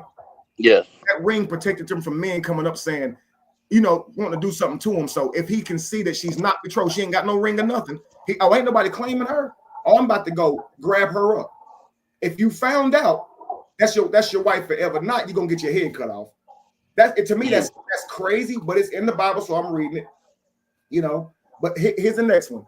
1 Corinthians 6 and 16. When you sleep with someone, you become one, right? We know this, right? Right. Okay, so know ye not that he which is joined to a harlot is one body, right? Ain't that what it says? If you're joined to a harlot, you are one body with her, right? For two saith he shall be one flesh. So it's letting you know that if you sleep with someone who's beneath you, you become one with them. Now didn't Ace just give us a new term? What was that term again? The Bible says you become one with them, right? It's telling men if you sleep with even a prostitute, you become one word. It's telling you even a prostitute will still take you and take your DNA on and become one with you. That's why the more promiscuous a woman is, and the higher her quote unquote body count vernacular is, usually the more she's like distorted in the mind, whereas she can't literally pair bond with you or be loyal to you, because she's got too many different energies in her body, in her psyche, in her genetic makeup to do it. She just can't. So a woman's value is in her youth, her beauty, and her chastity as well. So not make good names. They just can't. They just can't do it. No matter how much mind you, it's possible. And if people were not poly in this world, there would be no term promiscuous. We wouldn't even be saying that term. So what I'm trying to point out to people is they can win me for practicing. And what I'm trying to tell them is I'm no different than them. When we are not in a committed relationship, we all practice polygyny. We date multiple partners looking for love. And with these people, we sleep with them. We spend resources with them. We are working together with these people. So women will have multiple guys that they're getting money from. Guys will have multiple girls that they're seeing for sex. And this will happen until they get in a relationship. And they make an agreement that make sure I'm the only one you do this with. So I need you to cut every other dude off. And the girl is saying, make sure that you ain't talking to no other bitches. And or you ain't got no baby mama, do you? Because I know how dudes are. They might sleep with their baby mama. And you ain't got a baby daddy, do you? Because I know how. We wouldn't be saying none of this if we weren't polyamorous. Because people would say, if we were polyamorous, right? And you know this will never happen. So this is a fake world. When people saw your girl walk down the street, the girl that everybody know that you messing with, they would be turned off by her. Even she already got a man. They wouldn't be like, damn boy, I fucked the shit out of Ace girl. That would never cross his mind because he's monogamous. Right. You don't even have the instinct to want to sleep with your girl, bro. But we know dudes do have the instinct to sleep with a girl because when we out with them, they still stare at her. I mean, so who are you to tell me poly don't exist when I can look around me and see it? My women can tell you they can see other women looking at me as if they want me when they see me with her. If women weren't poly, they would instantly be turned off when they see me with a girl. They wouldn't be attracted to me. They'd be like, ew, he got a man. I'm talking about inside of them. They wouldn't have no connection to me. Well, biologically too. No, we're genetically designed to spread seed. Absolutely. You know what I mean? Because the spark of life comes from us as men. Women are reservoirs in the portal of life. They're literally the portal of life. We're the spark of life. So, you know, when that sperm penetrates the egg, you know, at the point of conception, that's that spark that literally comes from us. And then when it starts to, starts to develop into the womb, when that cell becomes an actual fetus in the womb, it comes out through that birth canal. That's literally her point where she becomes the portal of life. But even the placenta comes from the man. Mm-hmm. So we're the spark of life. And we can do that to the day that we die. We could be 99 or 100 years old and still impregnate a woman. And it says be fruitful and multiple. So, Exactly. So the goal is to do that. So you think about go ahead. If you have 10 people left on the planet, mm-hmm. and 9 are women and 1 is a man, we can replenish the earth. But if you flip that conversely the other way around, it's going to take 10 times as long to do it. You know what I mean? And it's not going to happen. It'll take her 10 years to give every man one child. There you go. That's what I'm saying. And then she only has about up until around 40 to do it. Because after 35, you have what's called a geriatric pregnancy. Mm-hmm. And now you're at risk. Mm-hmm. And this is why you want to have a wife that's young and fertile, because she's more predisposed to like survive that birth. A lot of women can die giving birth because that's the actual sacrifice of giving birth. You see what I'm saying? Mm-hmm. So it's incumbent upon a woman to get married young and to have children young, as opposed to in her latter years, in her 30s and 40s and so forth. And be the second or third wife, because like you said, exactly. I could die giving birth. So a woman wanted to make sure, well, if I die giving birth, do he already have wives who can help take care of my kid? Because I don't want my kid to be out there without no help if something happened to me. And so all this was important. We wasn't promised tomorrow. She wasn't promised a tomorrow, especially after giving birth, because that was the highest mortality rate for women. Absolutely. You understand? But take a look at today. Okay, so you don't have any children, right? No, my son's grown. Okay, you have one son. Yeah. Okay, now imagine this. Imagine you could do life over, right? With the idea of you live life with the idea of just creating a family, human resources, right? Mm-hmm. Imagine by now you would have, your son is grown. So imagine you went early and you said you got 2 or 3 wives from the beginning, right? Imagine you have a few children, all your age, all with your mindset, doing exactly what you're doing with you. You created all these different versions of yourself. How much faster could you get something done? Exactly. I'm talking about everybody on the same cause.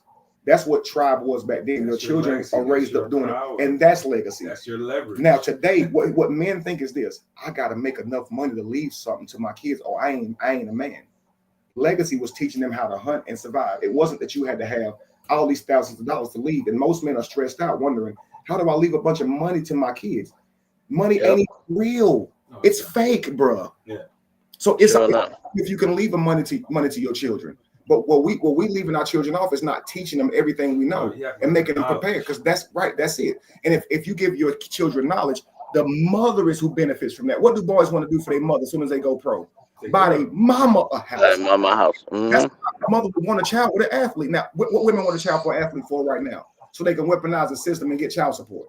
They're not thinking about, I don't need nothing from you, sir. If I just get that baby from you, I'll put that child in AAU, and my child got a better chance of making it to the league, baby. So, see, men just don't know the value of their seed. They don't, and that's why you see a lot of athletes. Now watch this, bro. And this is the point I'm trying to point out here. If a woman says, I want to be with LeBron James, LeBron James says, I want 10 wives, right? Okay, those women will get a beautiful lifestyle, right? He's gonna make sure they all taken care of because he has the money to do it, right? Those women also get from him his genetics.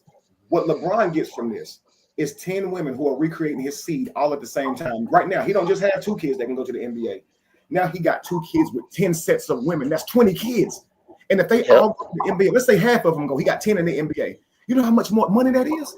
Let's say the other 10 are girls, they in the WNBA, or they playing tennis, they doing whatever they're doing. You know how much LeBron legacy is going to be? But now what's going to happen is LeBron going to work until he retire, and then spend the rest of his life trying to make sure he still has enough money to take care of all those kids and shit he made, because it's not going to keep on building money. Right. Your kids outside of you supposed to, because you, as a man, here's what a man knows for sure. I'm getting older. Work while it is day, because night cometh when no man can work. So he's getting older. But your child is getting bigger as you getting smaller.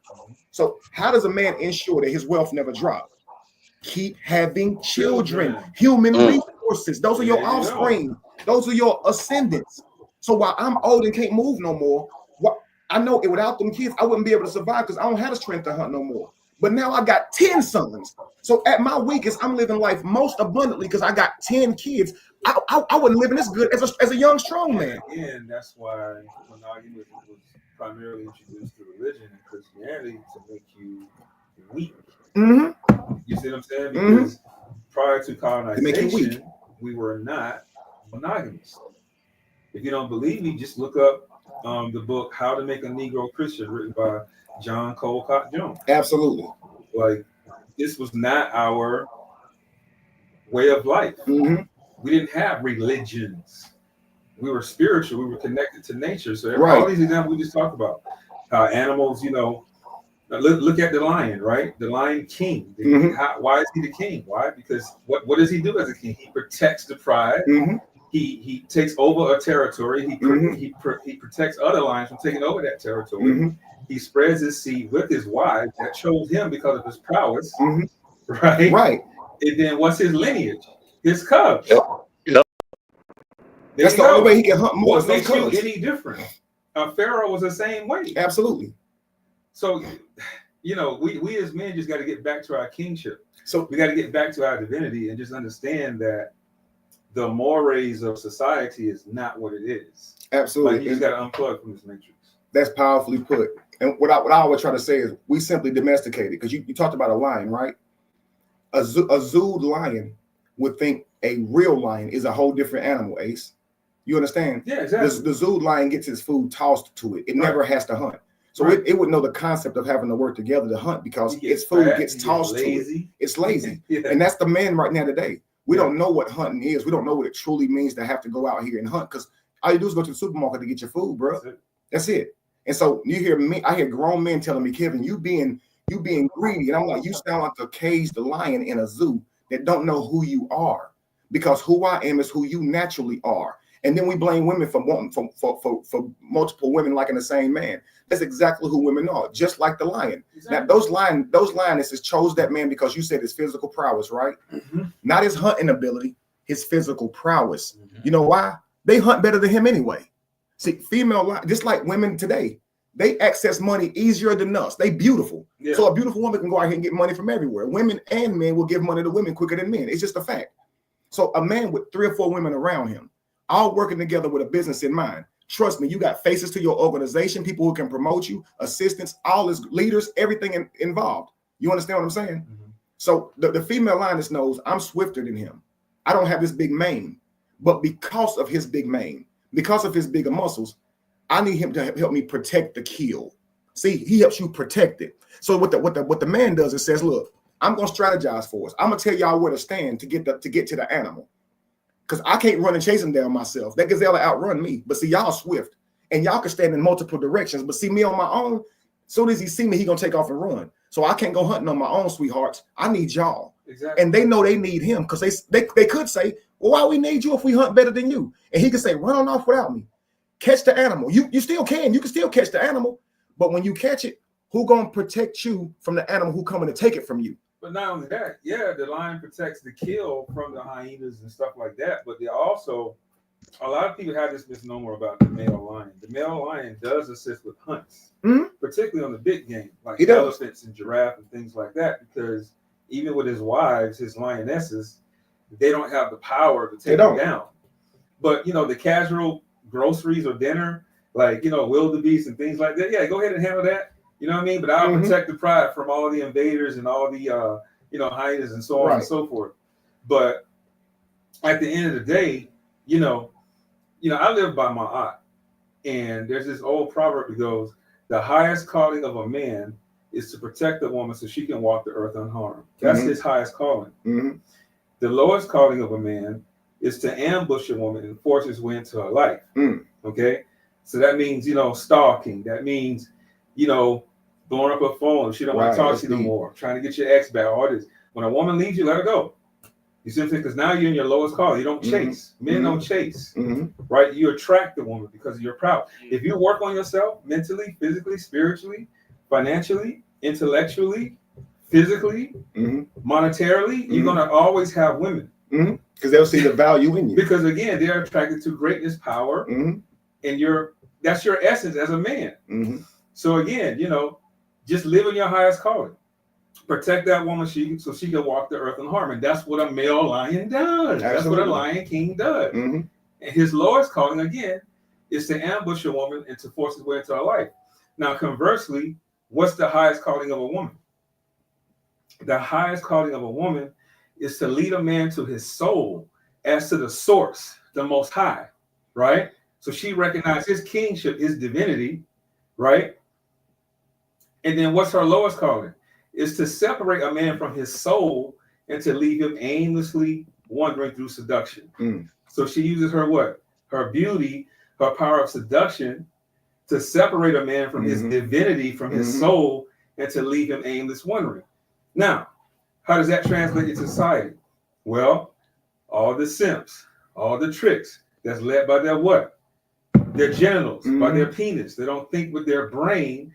They think with their their genetic head. You see what I'm saying? And so they pay to play. They trick away all their money. They leave with their pockets first. And women use their seduction qualities, right? They're scantily clad. They use the art of seduction to separate these men from themselves, from their what? Divinity, from their kingship. And these guys allow it because they're weak and they're left what? Aimlessly wandering.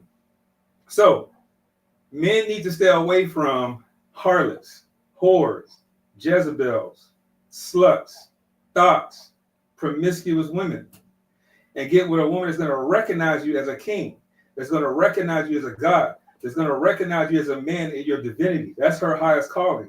And your highest calling is to protect that woman. That's powerful, brother. And you know what? Okay.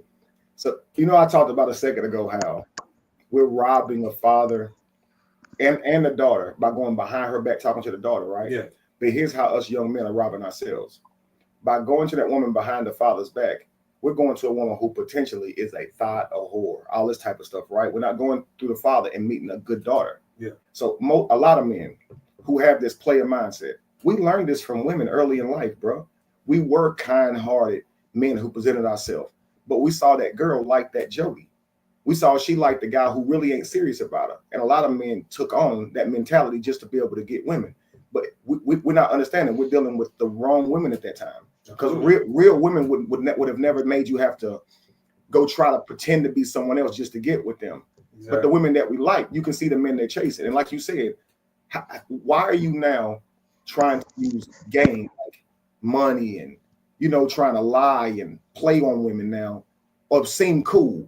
seem cold, because women seem to like that cold-hearted guy versus the nice guy, right? So guys will start taking on that demeanor because they're just learning how to catch women. They're just learning how to fish.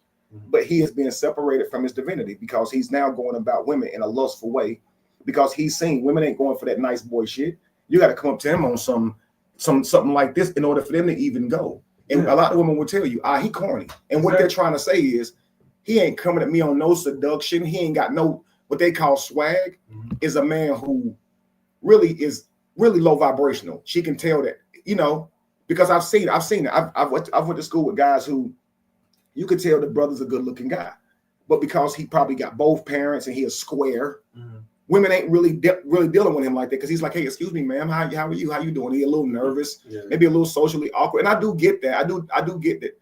That ain't really attractive to girls either. She would rather you have some type of courage, some confidence. I do get that too.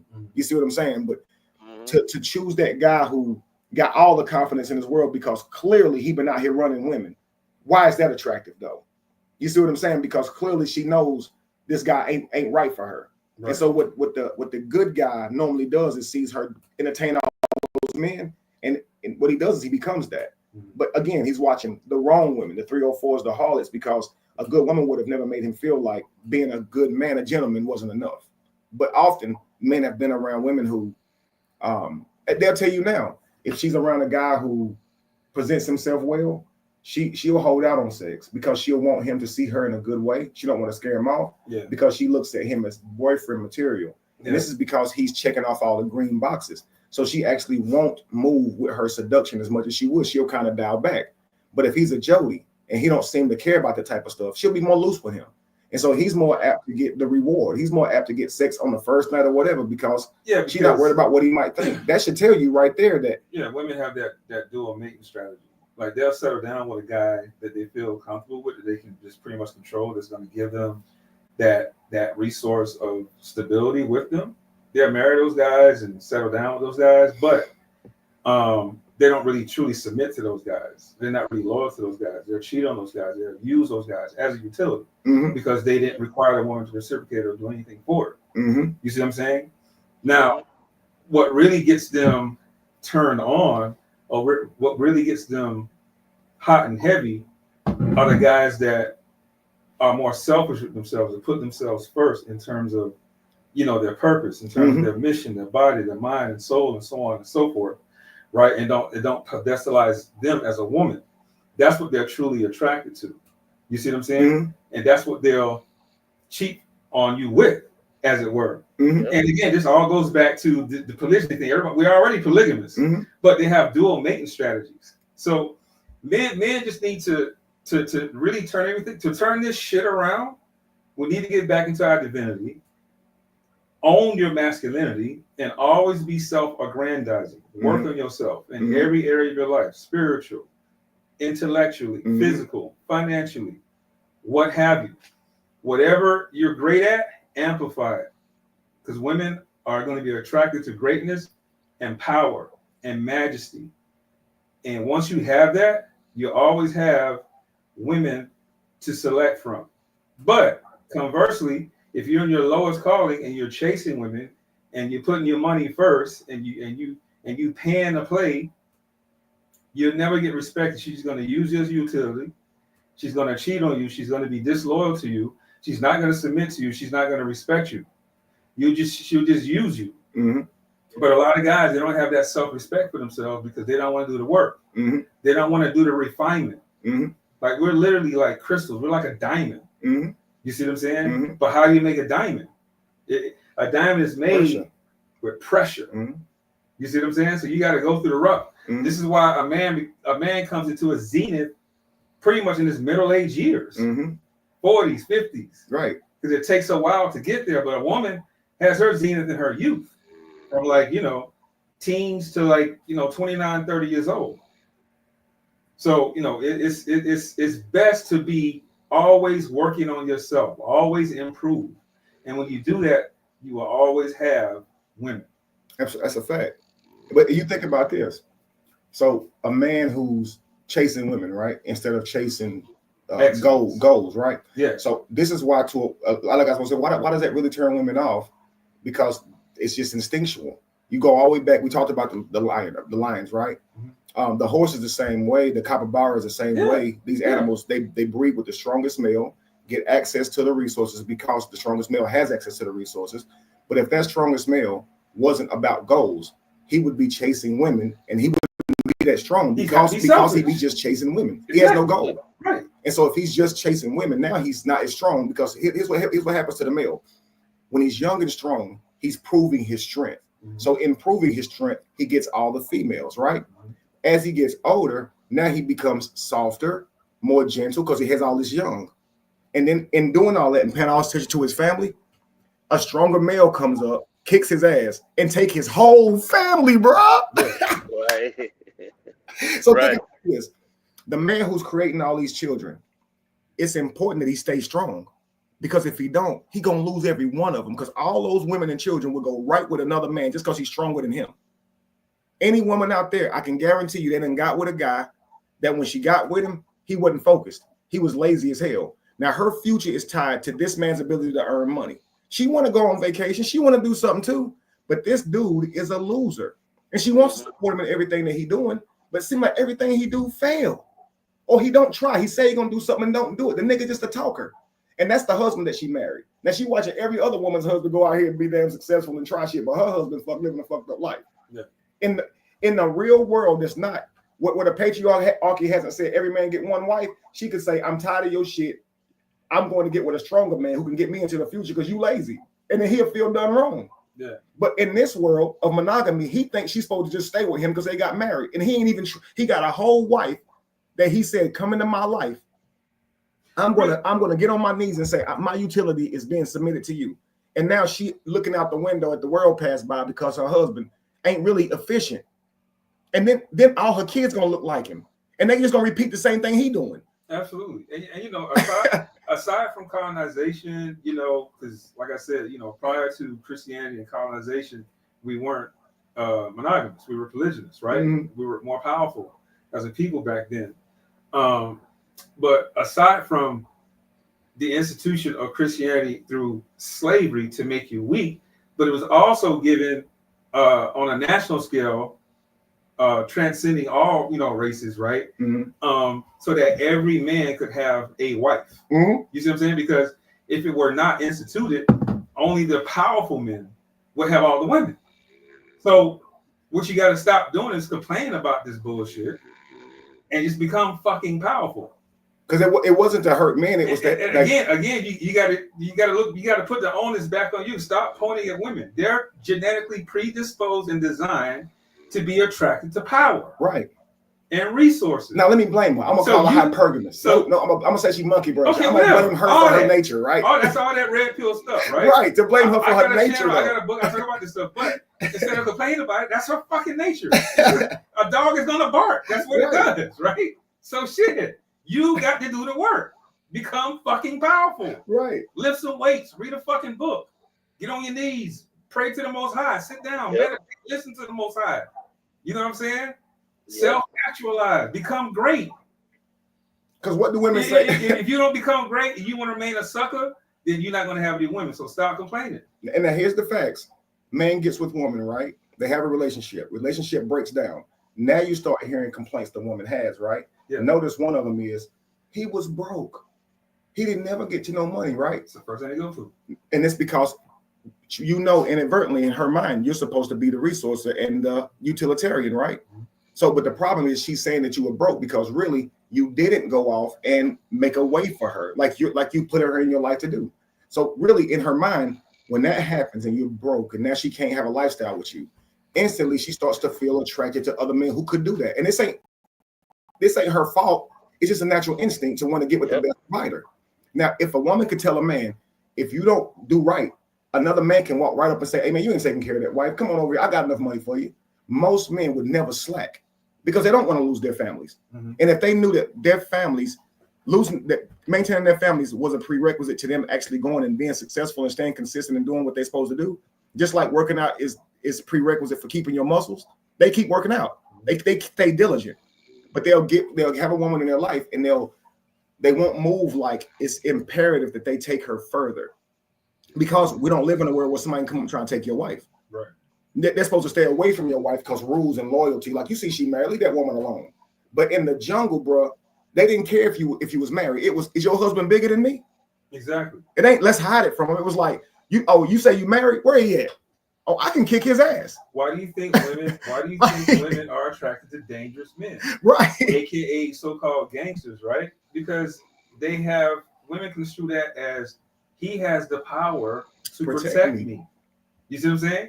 So every man must be dangerous, but it's controlled. Mm-hmm. You got to be like a savage animal, but you're controlled. You see what I'm saying? Like, I know several different martial arts systems. I got black belts, several different martial arts systems. But the thing about it is, I'm cool, I'm cordial, I'm laid back until I have to be that beast. You see what I'm saying?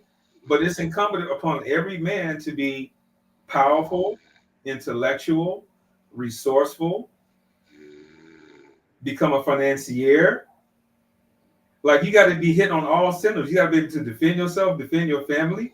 You got to be able to know how to fight, so on and so forth. But all these different powers that you develop throughout your years will invariably attract women. Absolutely. They are the weaker vessel. It says it right there in the book, in the Bible, right? You can just look at their design. We're designed for power. We're designed for strength primarily, right? They're designed for nurturing. Okay. So it's only natural for them to be with someone that's strong. Right. But it's not just physical strength. It's, you have to, as a man, it's work. You can't be a man and be lazy. It's work. Not just fit, it's every area of your life. Spiritual, physical, financial. Even your fashion has to be on point, because that's where you get the chance to peacock. Absolutely. You know, in the ism, in the PIMP, where they call it peacocking. Why do you think they wore the big hats and the leather, and the furs, and look at the Mac with Goldie. You know what I mean? You see all that movie from the 70s, all that's being replicated. Right. But you know, when you dress nice, why do you think a woman likes a well-dressed man, or like to see a man in uniform? Because to her, she sees what? Resources, financial stability. Right. It's a man displaying his capability. There you go. When you wear gold and silver and you adorn yourself with jewelry, right? And you wear nice clothes and so on and so forth. You got a nice whip. Okay, that's still peacocking. You're attracting. You're showing your woman what? I have financial stability. I have prowess. Absolutely. I am resourceful. So don't get mad. Listen, you can't hate the game. You got to play the game, because that's what this is. Life is a game. Earth is a game. This is a school. This is your life right now. Your reality is no different than you turning your PS5 and playing a game. You got to be the winner of your game. Even in the movies, these movies we watch in the Matrix, you got to be the star of your own fucking movie. It's true. You can't put no one else as a star. You got to be the star of your movie. When you start to put someone else in the star role, that's when you lose. But a movie star is a star because what? Usually they're very handsome, good looking, beautiful. They take care of their bodies. They got powerful roles. At the end of the day, guys, if you're a man, you have to become powerful. Stand in your divinity, 10 toes down. Absolutely. Absolutely. Powerfully put. And guys, I do this because I want you guys to understand. Like I said, we perish for lack of knowledge. We got all this going on right in front of our eyes, but because we call it something else, we don't believe that it exists. So I'm gonna give you guys a few more scriptures, and we're gonna end this. Okay. So D-Ham, get ready for this. It says, Abraham had Sarah and Hagar. You remember that, right? Yes. So Abraham was married to Sarah and Hagar, correct? That's it. So the Bible didn't condemn Abraham for being married to Sarah and Hagar, correct? No, he didn't. Jacob had Leah, Rachel, Bilhah, and Zilpah, right? This is in Genesis 29 and 21 through 30, right? That's it. Okay, Moses didn't just have Zipporah, he also had an Ethiopian wife. This is in Numbers 12 and 1. It speaks of that, right? That's it. We know David had multiple wives and concubines. This is in Samuel 25, 42 through 43, because we know that David ended up messing around with Uriah's wife, and and she was added to, even though he had wives, that. And Solomon is the king that came through that union. God ended up allowing the first child to die that he had through Bathsheba. Yes. But the second child, his name was Solomon, and he went on to have 700 wives and 300 concubines, right? And this is Yes. 1 Kings 11:3, where it talks about Solomon, right? That's it. So I just want to say that society forces monogamy, okay? And cheating is one of the main reasons for divorce. Many men and women are naturally drawn to multiple partners, but they feel ashamed because of societal programming. So instead of suppressing our nature, we should understand how to navigate relationships with honesty and wisdom. And we try to do that. So we get this thing when we call it blended families. And so what a blended family is a family who has had what I would say has practiced serial monogamy. So I'm going to say, just because you guys haven't had multiple partners at the same time, what you have had is multiple partners individually. And what that's created is children outside of relationships. So now you have a lot of women and men with children outside of their wife. And so their wife or husband now has to help be accountable with you and that child. They have to know that you're still talking and dealing with that person that you have a child with. They know that person's always going to be in your life. They have to deal with that child that you deal with and love them like a mother or father would. And so we're playing house, and we got all these titles like stepfather, stepsister, stepbrother. We have all these titles, but we don't believe we're poly. Guys, the only reason we have these titles like step is because we are in more relationships than we should have been in if we call ourselves poly. I mean, monogamous. And so I'm not condemning monogamy. I'm only saying we do both, guys.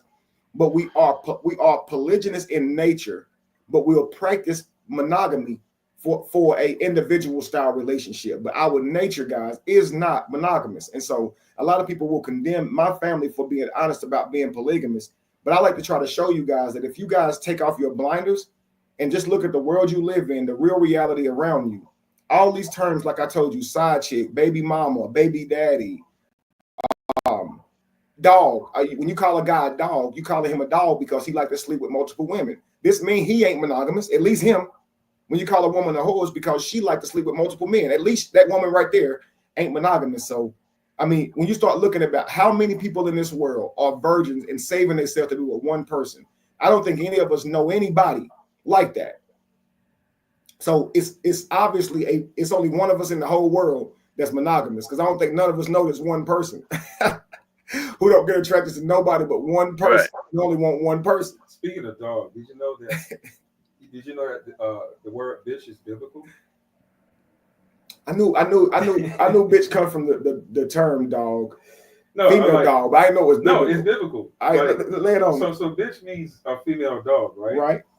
So, but if you research in the Bible, hold on, let me see if I can find it out. Yeah, Ecclesiastes 26:25. It says that a shameless woman should be counted as a female dog. What's a shameless woman? A woman who's promiscuous, who's not virtuous, a Jezebel, a harlot, a slut, a thought, a hoe, a 304. So it's biblical. Mm-hmm. It is biblical. Dang it. Ecclesiastes 26:25. Look it up. Yes, sir. Yes, sir. But the tendencies are basically also what Kevin is alluding to is the tendencies as well.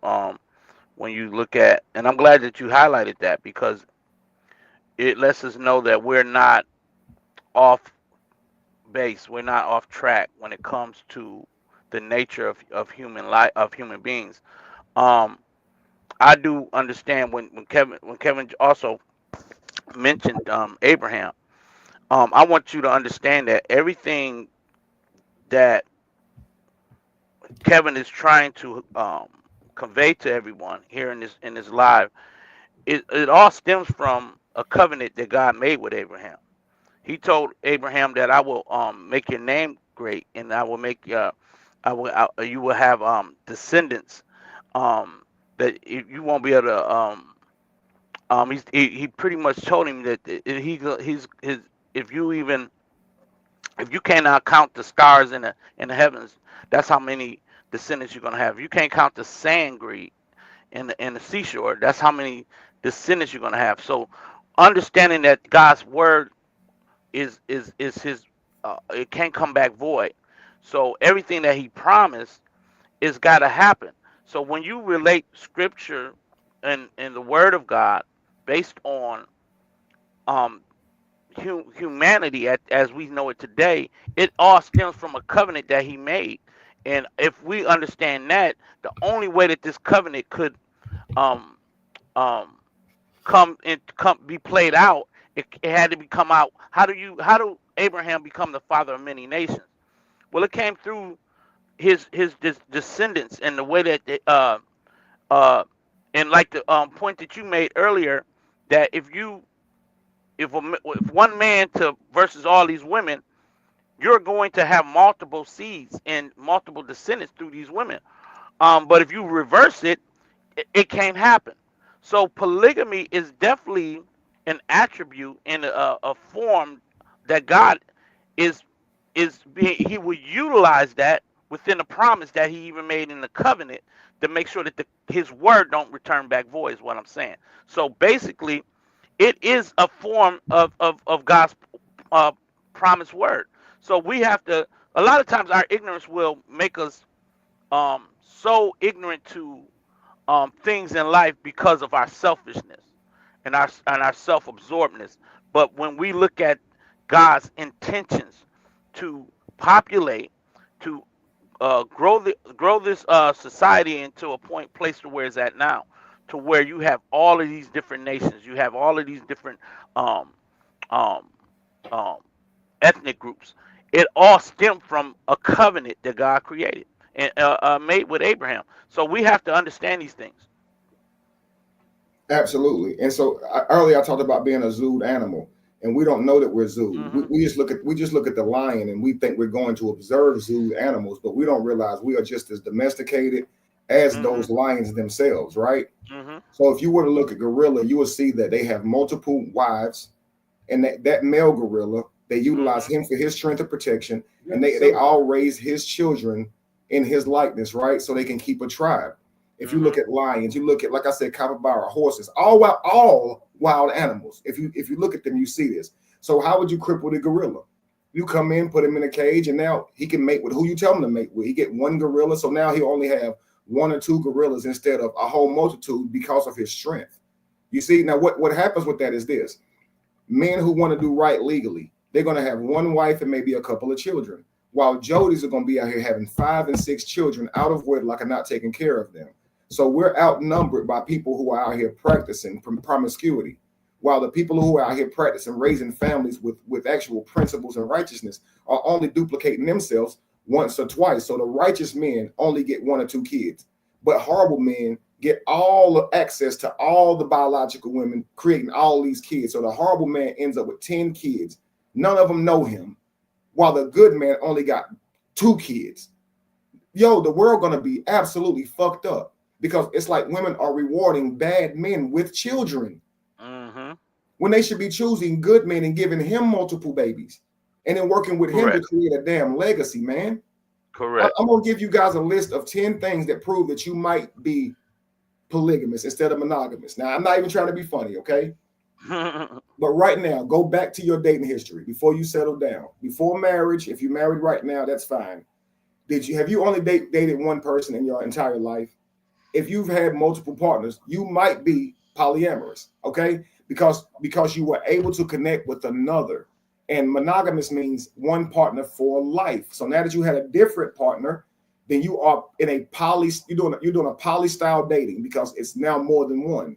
If you've ever been in love more than once, if you've loved one person and then at some point in time your body could actually love another person, like actually have a real chemistry with another person, you have to ask yourself, why am I able to do that if I am monogamous? My body shouldn't be able to sync with more than one person. It shouldn't be. If I can sit here and try to condemn the nature of poly and say my nature ain't poly, well then how is it that you was able to like 2 dudes, right? The third reason is you've had more than one serious relationship.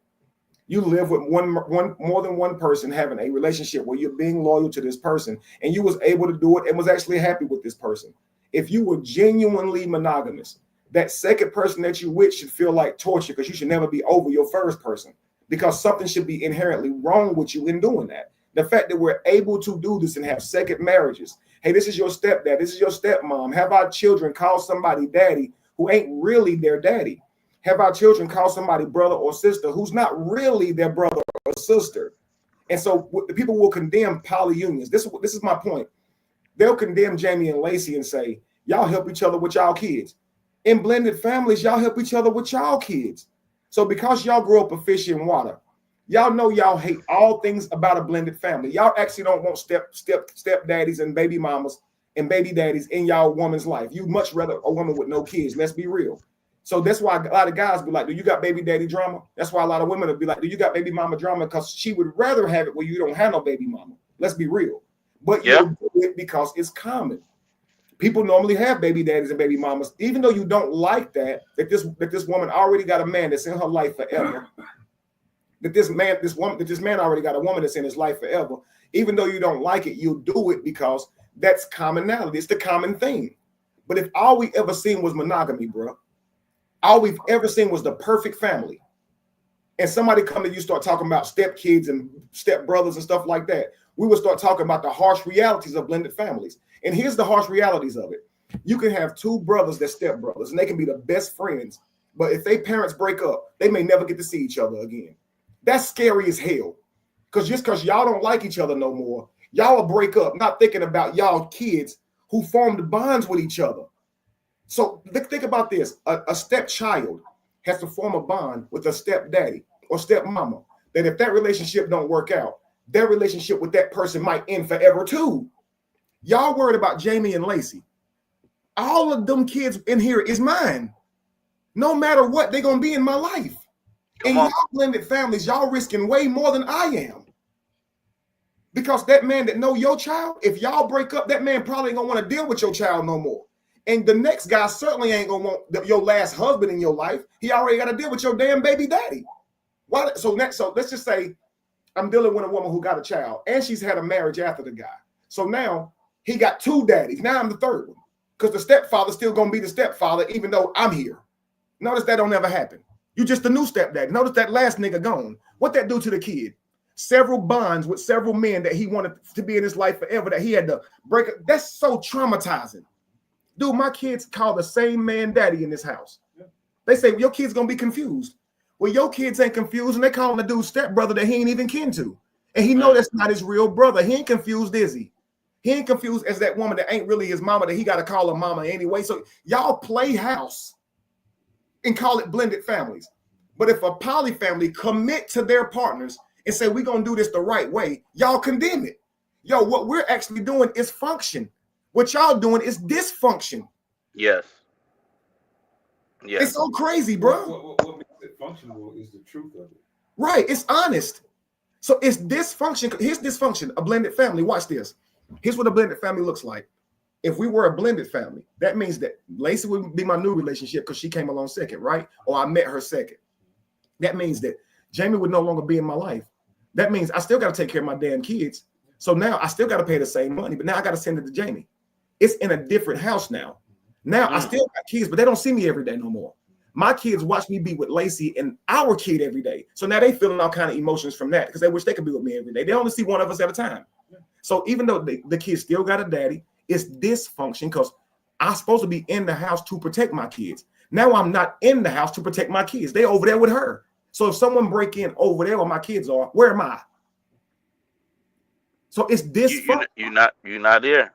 Right. So if all my kids are in the same house, if somebody break in here right now, I can protect all my kids, even though they're by multiple women, because they're all in my house. That's it. So that's function. So with the same amount of kids, I don't have child support going to multiple women because it's functional. Now, if it was dysfunction, I have to pay this woman child support, that woman child support, be worried about all of that stuff. But all my money go to the same house. You understand? That's what you call functional. So what we're praising is the blended family, which blended families are beautiful because, you know, a child who wouldn't have a father now gets a father example, even though he don't have one.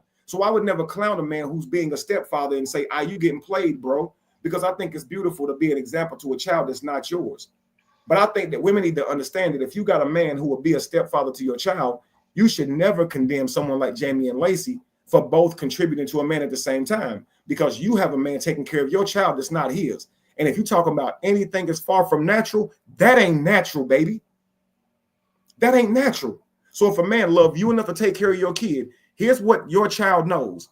That man didn't elect to adopt him off of a personal level. Do you know that? When you telling your child, hey, this is my new boyfriend, he's going to come in our life, he's going to be your stepdaddy, you know that child knows that he didn't choose to adopt him. He just loved his mama so much that he's going to play your daddy. That's all that means. He didn't see you out playing ball and walk up to you and say, hey, man, I'd love to be your father. Can I meet your mom and marry your mom so I can be your father?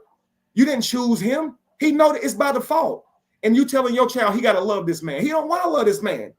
He want his daddy at home. And y'all can't tell me this is beautiful. Now, y'all can say it works, but y'all can't say that shit is harmony. And that's what you're talking about, blended family, bro. Man, they want to talk about the harsh reality my kids grow up with, where they watch you commit to two different women. And y'all kids watch y'all sleep with people who not their daddies and mamas. Right. So what are you talking about? Like, what are you talking about? My kids don't grow up every day saying, I just watched daddy go in mama's room. Now he going in Lacey's. I'm traumatized. But I'll tell you what kids in blended families grow up with and single mother homes grow up with. Seeing Uncle Tommy that mama calling uncle, but he really ain't her uncle. He really screwing her. But they telling the kid this Uncle Tommy. And Uncle Tommy been now saying, hey, little young man, that ain't your uncle at all. Or this is Mr. Such and such. They don't say it's their man. All they do say is their boyfriend. So now what the kids see is mama have multiple boyfriends who's not her daddy. So you saying my kids more traumatized by seeing me commit to two women, which is their mothers, than y'all kids are by seeing y'all entertain multiple men and women. Dude, if I live with my daddy, bro, and he had multiple women coming to the crib, that's a whole lot less healthy than me seeing him entertain my mama and another woman in the same house, bro. Why I want to see my daddy with multiple women? What is he teaching me to do then? Entertain multiple women. Is he teaching me to commit and manage a family? Or is he teaching me to have multiple women? Now, in society today, how black men are raised, this is what I want to show how they rob us of our culture. Black men, how we are raised. Are we praised for maintaining one relationship, or are we praised for having multiple? What's up? Yep. Where the hoes at? Yep. I mean, you done smashed. All these are encouraging a man to smash as many women as he can. So if a man say, I've been with 20 girls, are you the man? I only been with 2. All you done smashed is 2 women. So why are we actually like promoting negative behavior instead of saying, I've been in one relationship. How long? 5 years. That's what I'm talking about, young man. So you don't just know how to get her, you know how to maintain a relationship. See, that's indicative of a mighty man, because it's going to be ups and downs. A man who can keep her, that's a good man. But a man who just can get her, that's a weak man. Because what are you creating through all the women that you got? Trauma. Because what happened to women every time a relationship don't work? They get broke down and they deteriorate a little bit more, because we know dudes will lie. They'll lie and make her feel like he the one. Smash her and then blame her for choosing him when he wasn't honest about who he was, though. How many times we end up with a woman who we thought she was the one because she did all the right things, and she actually wasn't, because in time she started revealing herself. So no one can really fault you for who you choose, because niggas lie. Yeah. Hang on. Hey, Jamie. Hey, Ace, let me let you rap with him while I grab you something. Okay. And D Hannah. Yeah, I'm right here. Go ahead and share your thoughts right here. Ace gonna come sit with you real quick. Okay. Yeah. Basically, what Kevin is saying is that the normalcy of things is now being is almost being indoctrinated in our minds for us to not understand that if we were to be polygamous, we'll have more of a stronger family structure.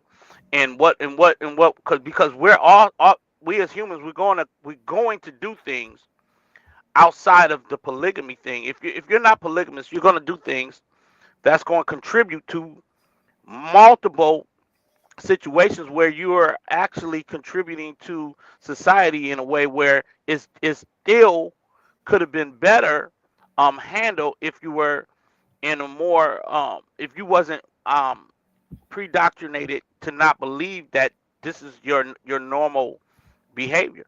And oftentimes we find women that don't mind having multiple baby daddies. They're getting praised for having multiple baby daddies, which that is contradiction to what they say. Oh, I can't be inside of a I can't have be with a man and somebody else got him too. But you're doing it anyway. So I think that we have to acknowledge, okay, oftentimes when you trying to date a girl, especially as they get older, they got multiple kids by multiple baby daddies. Okay, is that an ideal situation? No, it's not. Not if you're trying to get this, you're trying to be the next man in. That's not an ideal situation. So oftentimes women and men, we're actually living our life in a defaulted way. But go ahead, Ace. I'm sorry. Well, now you're right, D-Ham, and I'm back, and you're absolutely right. And all this is due to the nature of humans who would even be in these situations, having families. Now, here's a testimony from Devin. He talks about, and you guys know Devin right here, the occult world of Brother Devin. He talks about how amazing his stepfather was in his life. And he said because his stepfather was so instrumental in his life, he actually wants a stepchild so he can be a father to someone who didn't have one, just as he had one.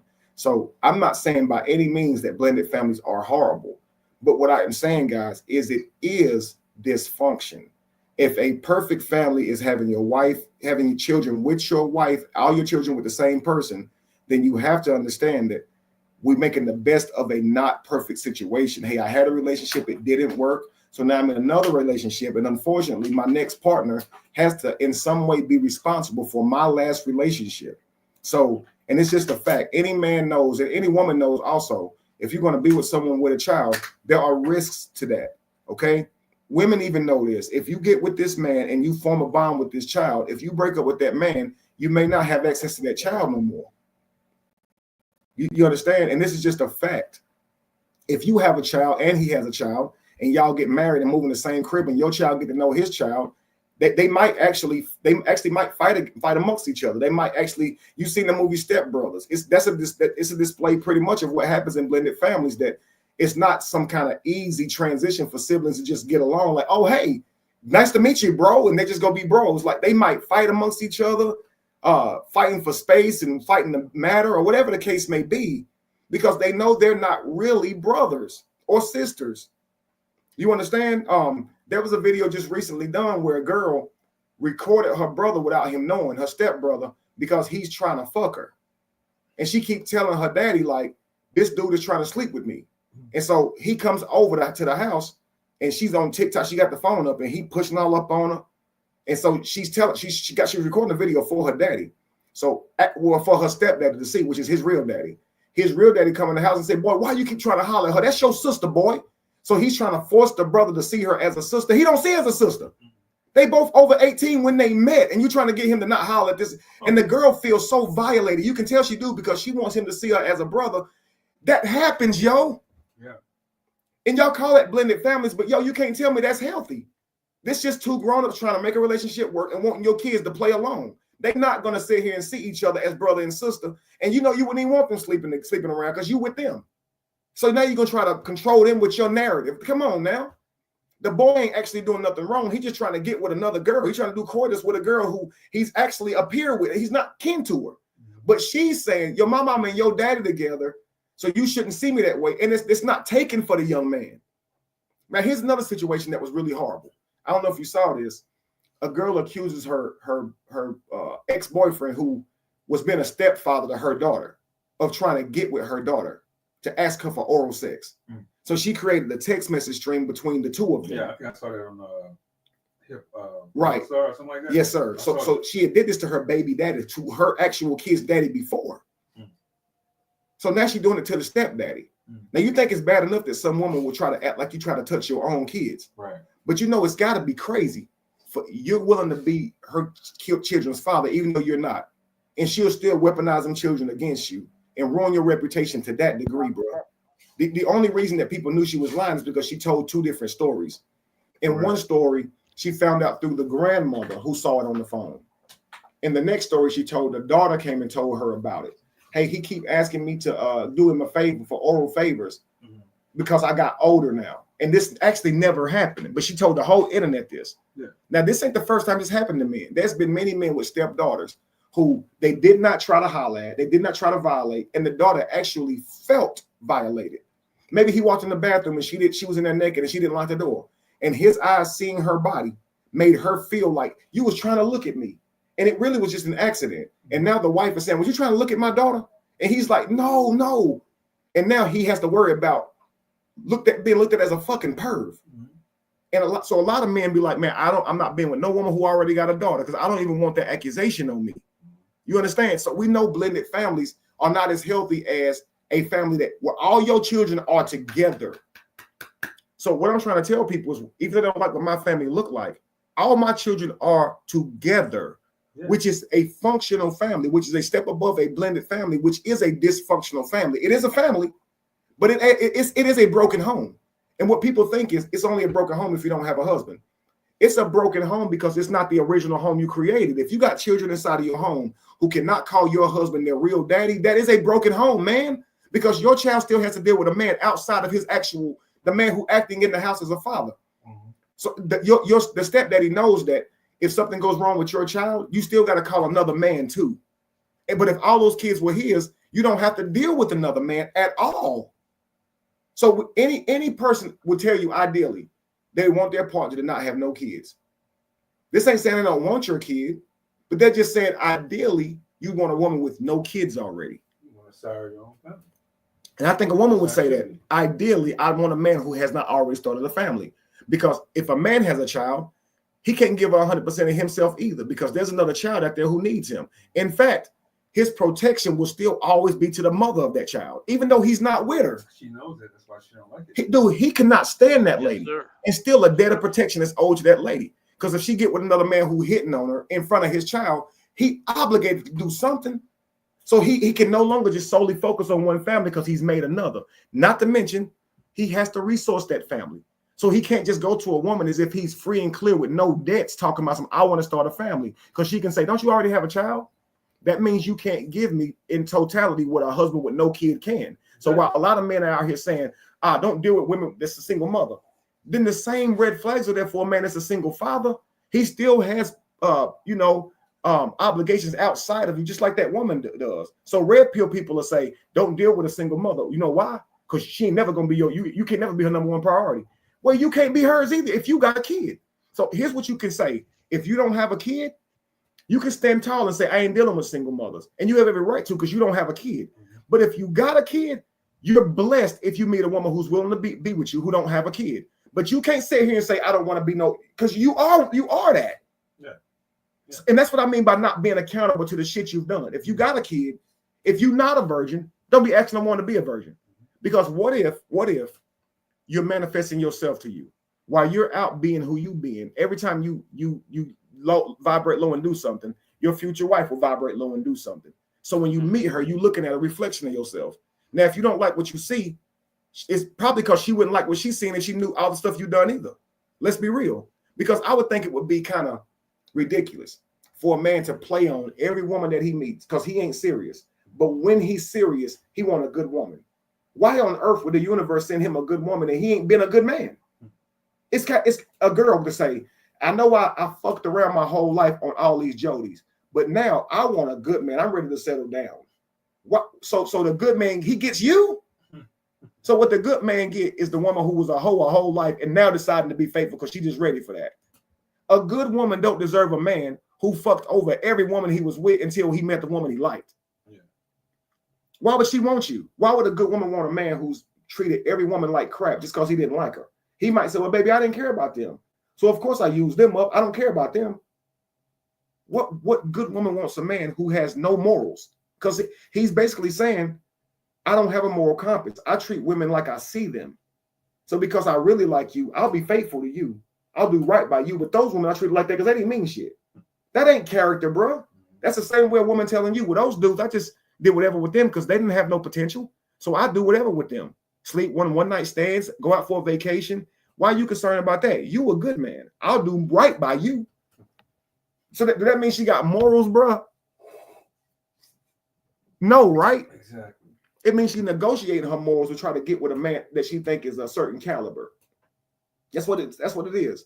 So now that he's around a good woman, he acts like a good dude.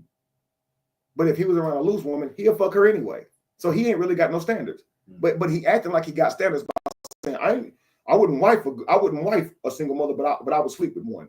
So I would contribute to the problem, but I wouldn't be accountable to one. It makes no what okay if it's not a problem if a man chooses not to deal with single mothers. It's up to you, but don't deal with them at all. Then why entertain them and say I'll sleep with them, but I won't marry them? Why would a man sleep with someone that he won't marry?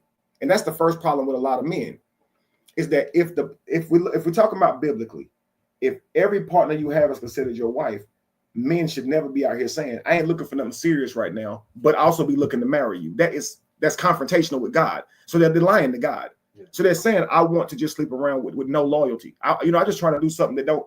Those two words make no sense because sex is marriage, right? Ain't that true? Yeah. So women have already given their body up and still got nobody to take care of them. And the first guy who did it, he was the one that was obligated to doing that. And they think they are monogamous, bro. Bruh, that makes no sense. Yeah. At all, it makes no sense. If we was tribed up, a man would not waste his sex with a woman who wouldn't come along and be part of his tribe. Because why would I sleep with you if I could sleep with her? She gonna come back with me and cater to my tribe. She gonna give me kids. She gonna give me future selves. You don't want to do that, lady. So a woman telling you, well, I just want to sleep with you for no reason. To us, we would say, ew. It would make no sense, bro. Mm-hmm. So what people say is they try to present this idea that black people way back in the day was archaic. We didn't actually take care of our kids. What benefit to a man would it be to just spread your seed and not take care of your kid when you getting older? You need help doing what you're doing every day. Exactly. We have always been in tribes, bro. When you look back, the black man has never been one to just mess around and leave his kids. He's always been tribed up, and he created kids to be a part of his help. We always need it. So again, our birthrights have been stripped from us. If we were raised knowing that the goal for a man is to look 100 years into the future and create his legacy, this means choose wives who are capable to help him father and parent his legacy. They're going to be around him maternally, work with them as far as that goes, and you're going to go out and be the resource for the family. If as a young man, when young men get a girl pregnant and young women get pregnant, there's a natural fear. What am I going to do? I don't have the money to take care of it. I'm not ready yet, is what they say, right? To the ancient man, those words were never said, bro. Right. It ain't no I wasn't ready yet. It was you do this as soon as you can, because a child wasn't a burden. Because right now we're thinking we ain't ready yet because we know we supposed to take care of kids because we got to have money to make sure. I ain't got no money. How am I take care of them? A kid back then helped you make money because now you ain't going by yourself to hunt. So you would never say, I ain't ready for that. It was, oh my God, God has already blessed me with another. Because you know, in 5 or 6 years, 7 years, your children are already out there with you in the garden. In 10 to 12, your young boy is already throwing the spear and shooting the arrow with you. He's already up and capable with you. Yeah. Now, you know, in 12 years, if you don't have this kid, you out there still doing this by yourself. So there's no way a man would say, I'm going to sleep with you, but I'm not going to take care of the kid. Why wouldn't I? If I know that kid going to help me hunt even more, plant even more. A legacy is multiple people. A heritage is multiple people. What they call legacy and heritage now is paper money. Dude, they print that shit. You never going to overtake a people who prints and decides the power of their own money. You having their fake money does not make you powerful. You having your own kids and tribes do, though. Because right really now has no power anyway. It's not backed by anything. So they talking about dropping an EMP, right? And knocking out the power in America. If they do this, flooding systems that mess up and all grocery stores are shut down, meaning we'll have to hunt and fish for our own resources, right? They say, they predict 1 out of 10 humans surviving. That means like 9 out of 10 die because of our inability to survive on our own, because we're so You know, we all so much a slave to convenience. We just go to the store to hunt. So like just like that male lion, yeah. The male lion doesn't know how to hunt for himself. Neither do we. The male lion doesn't know what you're tossing over to it is even a fucking zebra. We don't even know what food is for humans. We think breakfast is bacon and eggs because they told us that. So what I'm trying to show people is just as zooed as the lion is. And we think we're going and looking at zooed animals, but we're actually looking at amongst fellow peers. We're all zooed. Right. Humans just don't have a cage. What we have is programming. We don't need a cage because see, humans are smart. The smarter a person is, the less bars you need to enslave them. Yeah. All you got to do is convince them of something. So the smarter an animal is, the more I see like a falcon. These are some of the smartest animals in the world, right? Yeah. And a falcon you can train to leave and go mouse on you and bring his ass right back. He's so smart that he don't know while he out there, he can just go where the fuck he want to. We so smart, we believe the way to access food is to go to a company, trade our time for paper money, and then go to a store. Yo, it's apples on trees right now. It's onions in the ground right now. We still live in the Garden of Eden, but we're so smart. We believe the only way to access food is money. The squirrel know better than that. The squirrel go climb the tree right now and get a nut. You could not convince a squirrel to come work for you to get paper to go trade it for a nut. You know why? The squirrel's stupid. It's humans who so smart they enslave with words, bro. Yeah. With a squirrel, you're gonna have to put that nigga in a cage because you can't separate him from his divinity. But the human is so dumb, you can manipulate his mind and separate him from his divinity. Come on. When the young man grow up, he gonna look at billboards and see titties and ass. To him, sex ain't nothing but a product. Sex ain't nothing but something to get.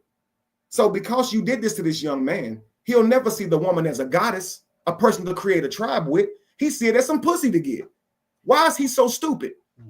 How is this person who's supposed to be the smartest, most intellectual being in the world tricked out of his birthright? And now he out here talking about some Versace, saying I feel valuable because of clothes. Black people make up 13% of America, right? Don't they tell you that those same black people are the poorest amongst all other population? Yeah. Who do they say is the largest consumers? The blacks. How can the 13%, which is the minority, the smallest of any population, the poorest of any population, be the biggest consumers to 77% of people? How? If they the poorest, they're funding the 78% of people, the 88% of people. So that means that this 13% of people who's the poorest, everybody else is depending on them people. Because that means white people ain't buying Versace. They're not the biggest consumer. Black people are. But they're only 13%. So what would them 13% of these poorest people do if they spend that money with each other? But they won't. Because they don't know about legacy and heritage, Ace. All they thinking about is putting that shirt on their back. They're not thinking about starting a tribe, investing all their funds into that, having beautiful children, raising them up to be soldiers, putting them in their army, and focusing them on their mission to go out and make their territory larger. You could do this even today. We don't got to be in a tribe for us to do this. I can have my kids, I can have my business in line, and all of my children I put in my business. So first they'll be employees, just like the Chinese man. When you walk into a Chinese restaurant, that little kid taking your order, guess what he doing? Working for his daddy and mama. Black people look at that and say, you extorting them kids, you got them working too early. Meanwhile, they kid at home on a video game.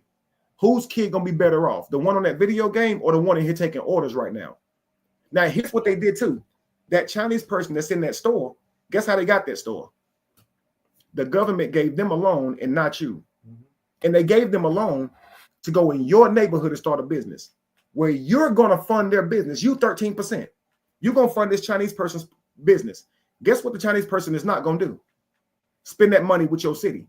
So I'm already robbing you by not giving you the money to put that restaurant in your community. I'm robbing you twice because they're also not going to give that money that you're giving them back. No. Now what the black man will do is contribute to that. I'm in the mood for some Chinese. And what the black man should be doing is saying, we can't overtake this government. So we're going to create a bunch of children. We're going to get with our wives. We're going to make a bunch of children. We're going to create our own community where we spend together. Because the government is going to, this is what they call redlining, y'all. What I just described was redlining. Don't give the people of that community the money. Give a foreigner the money to go in that community, and they can have the store. And whenever the people in that community give the foreigner money, the foreigner will take that money back to their own community. So the Mexican, the Chinese person, the places y'all love to eat, they're taking that money back to their families, y'all, not y'all's. But if y'all went to the fish restaurant that grandma owned, she gonna spend that money black because she black. So when people say spend your money black, it's not black people standing against white people. It's black people understanding that they 13%, and for so many years we've put billions of dollars in the people that don't look like us pocket instead of each other. And that's why they say if the black man understood who he was, it's over. Yeah. If the black man understood that his wealth is his children, not cars and materialistic things, it's his children. And we spend most of our life trying to get materialistic things, not have children. A nigga be the first one, a nigger, a slave. He the first one to deny your baby. He the first one to deny legacy. She coming here, I got help for us. It ain't mine. But in a real world where he needed a child, because you depended on land, not money, he would be happy to have that extra person. That's why to hear a man say, I wouldn't be with a single mother, that sounds stupid. If you was a hunter, bro, and a woman was going to come along and be with you, and she was bringing extra hands, why would you say no to that? You don't have to give this child your inheritance because he's not your actual offspring, but you get his daily help every day added to you. So he gets an extra benefit of working with you and gets what he earns with you, but you don't have to give him your inheritance. That's what happens today. A man's children gets his inheritance. Does his stepchildren get the inheritance? But a lot of women will try to negotiate even that. No, you got to treat my kids like they're really, truly your kids and give them your inheritance. So a lot of men are out here trying to not only leave their kids an inheritance, but they're trying to leave some other man's responsibility and inheritance. That ain't right. But if I say that, they'll say, how dare you speak on my life and tell my husband that he can't leave my kid that ain't his something. He can do it if he wants to. That means you're truly blessed to have a man who's willing to leave an inheritance to a child that's not his.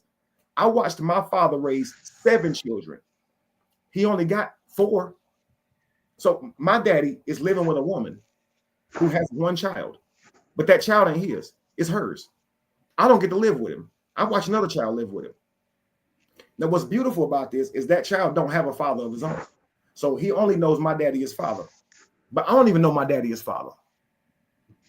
So while my daddy is a good man by being a good father to a child that don't have one, his other children are outside the house, not even getting to live with him and barely see him. So I don't know him as well as this kid does. So I was bitter.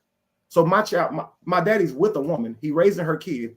His real kids are actually bitter about this. This is what you call a blended family now. Okay, that relationship ultimately ends. My daddy got nothing from all the money he put into that child. The relationship's just over. Now he's with another woman. She has 6 children. 6 children who don't know no father outside of him. So they all love him to death. I wouldn't have had a daddy if it wasn't for you. That's what they say to this day. But his real children are out here saying, I ain't even get to know you, bro. And that's normal life, man. That's normal life. You know why? Because a man, when he's not with the woman, he still got to go to work every day, don't he? He still got to go to work. So now because he go to work, when he come home, it's late. So he really don't have time to go to work and then go be with his kid over here because he ain't with the mama no more. But if the mama was home and he's going straight home from work, he's with the kid. But now they broke up. So now he has to go to his own home, which means she probably got a man. So he can't even go see his kid every day. So now he meets another woman. He'll probably have her kid if she got one already, or have another one with it because he got a kid. So it's just a normal life of a man that if the relationship don't end with the woman, that his children don't get raised in his house. That's just his normal life. So all my daddy was doing was being a human man.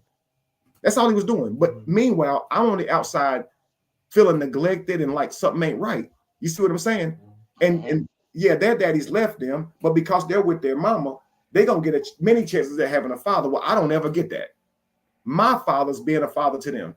Now, if I sit down with these kids, I can complain about how often my daddy wasn't there. And they'll tell me, don't you dare talk about a man who was there for me when I ain't. So he's 2 totally different men.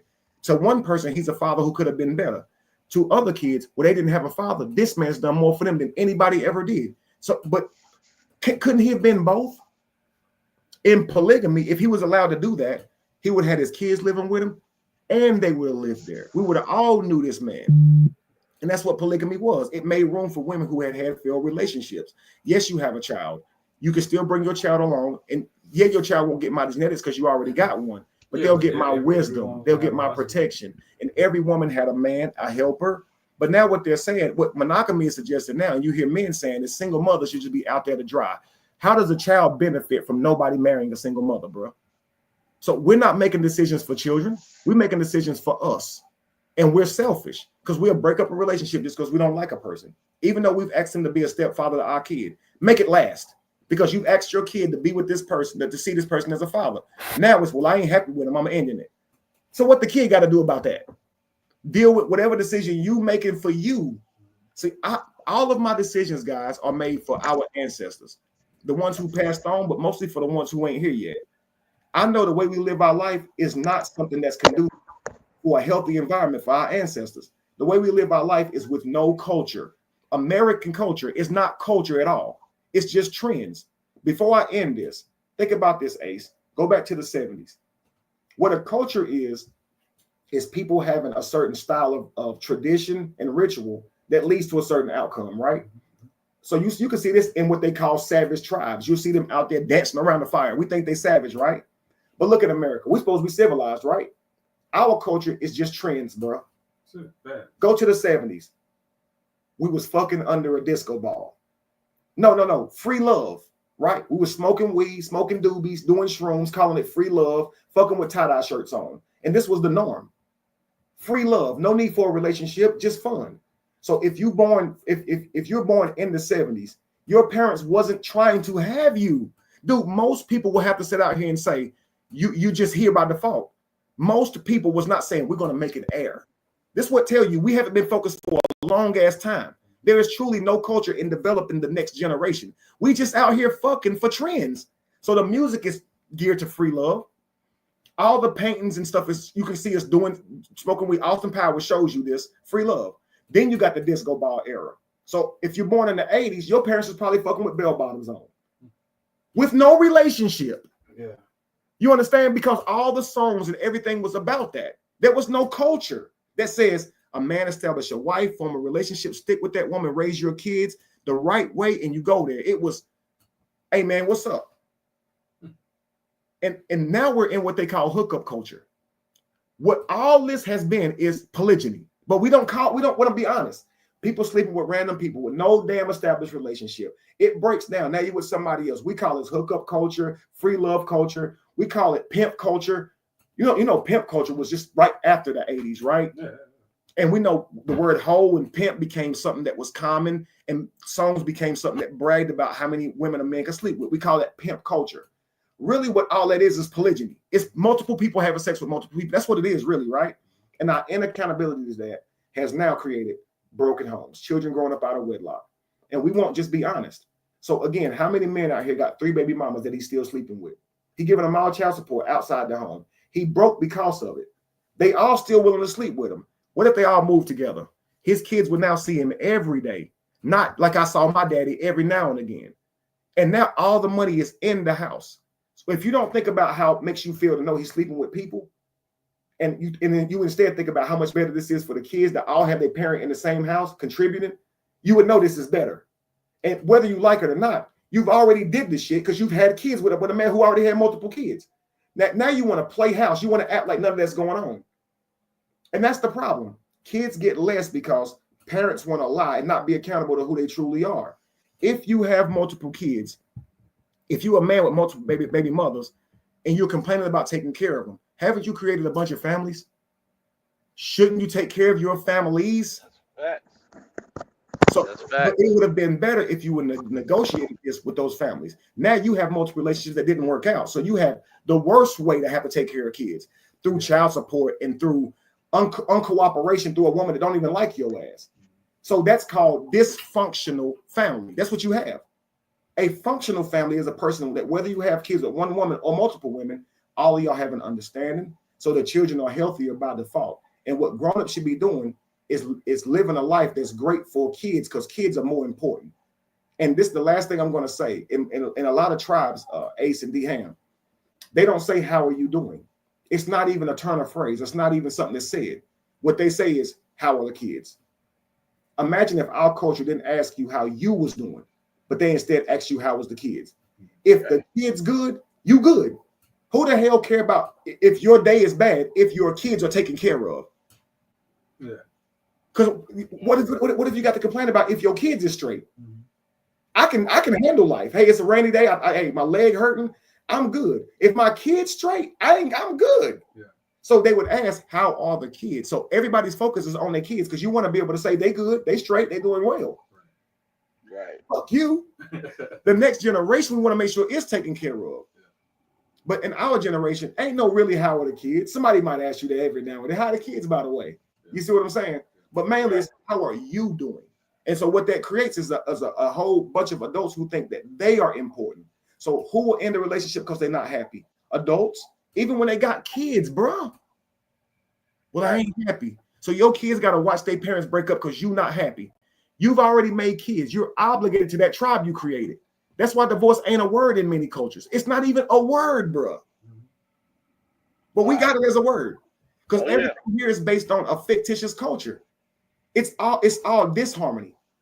And this is so the colonizer can keep winning. If you don't structure up and have a tribe, you can never outtake this man because he's already done that. Well, that's what I said earlier. It's to make you weak. It is.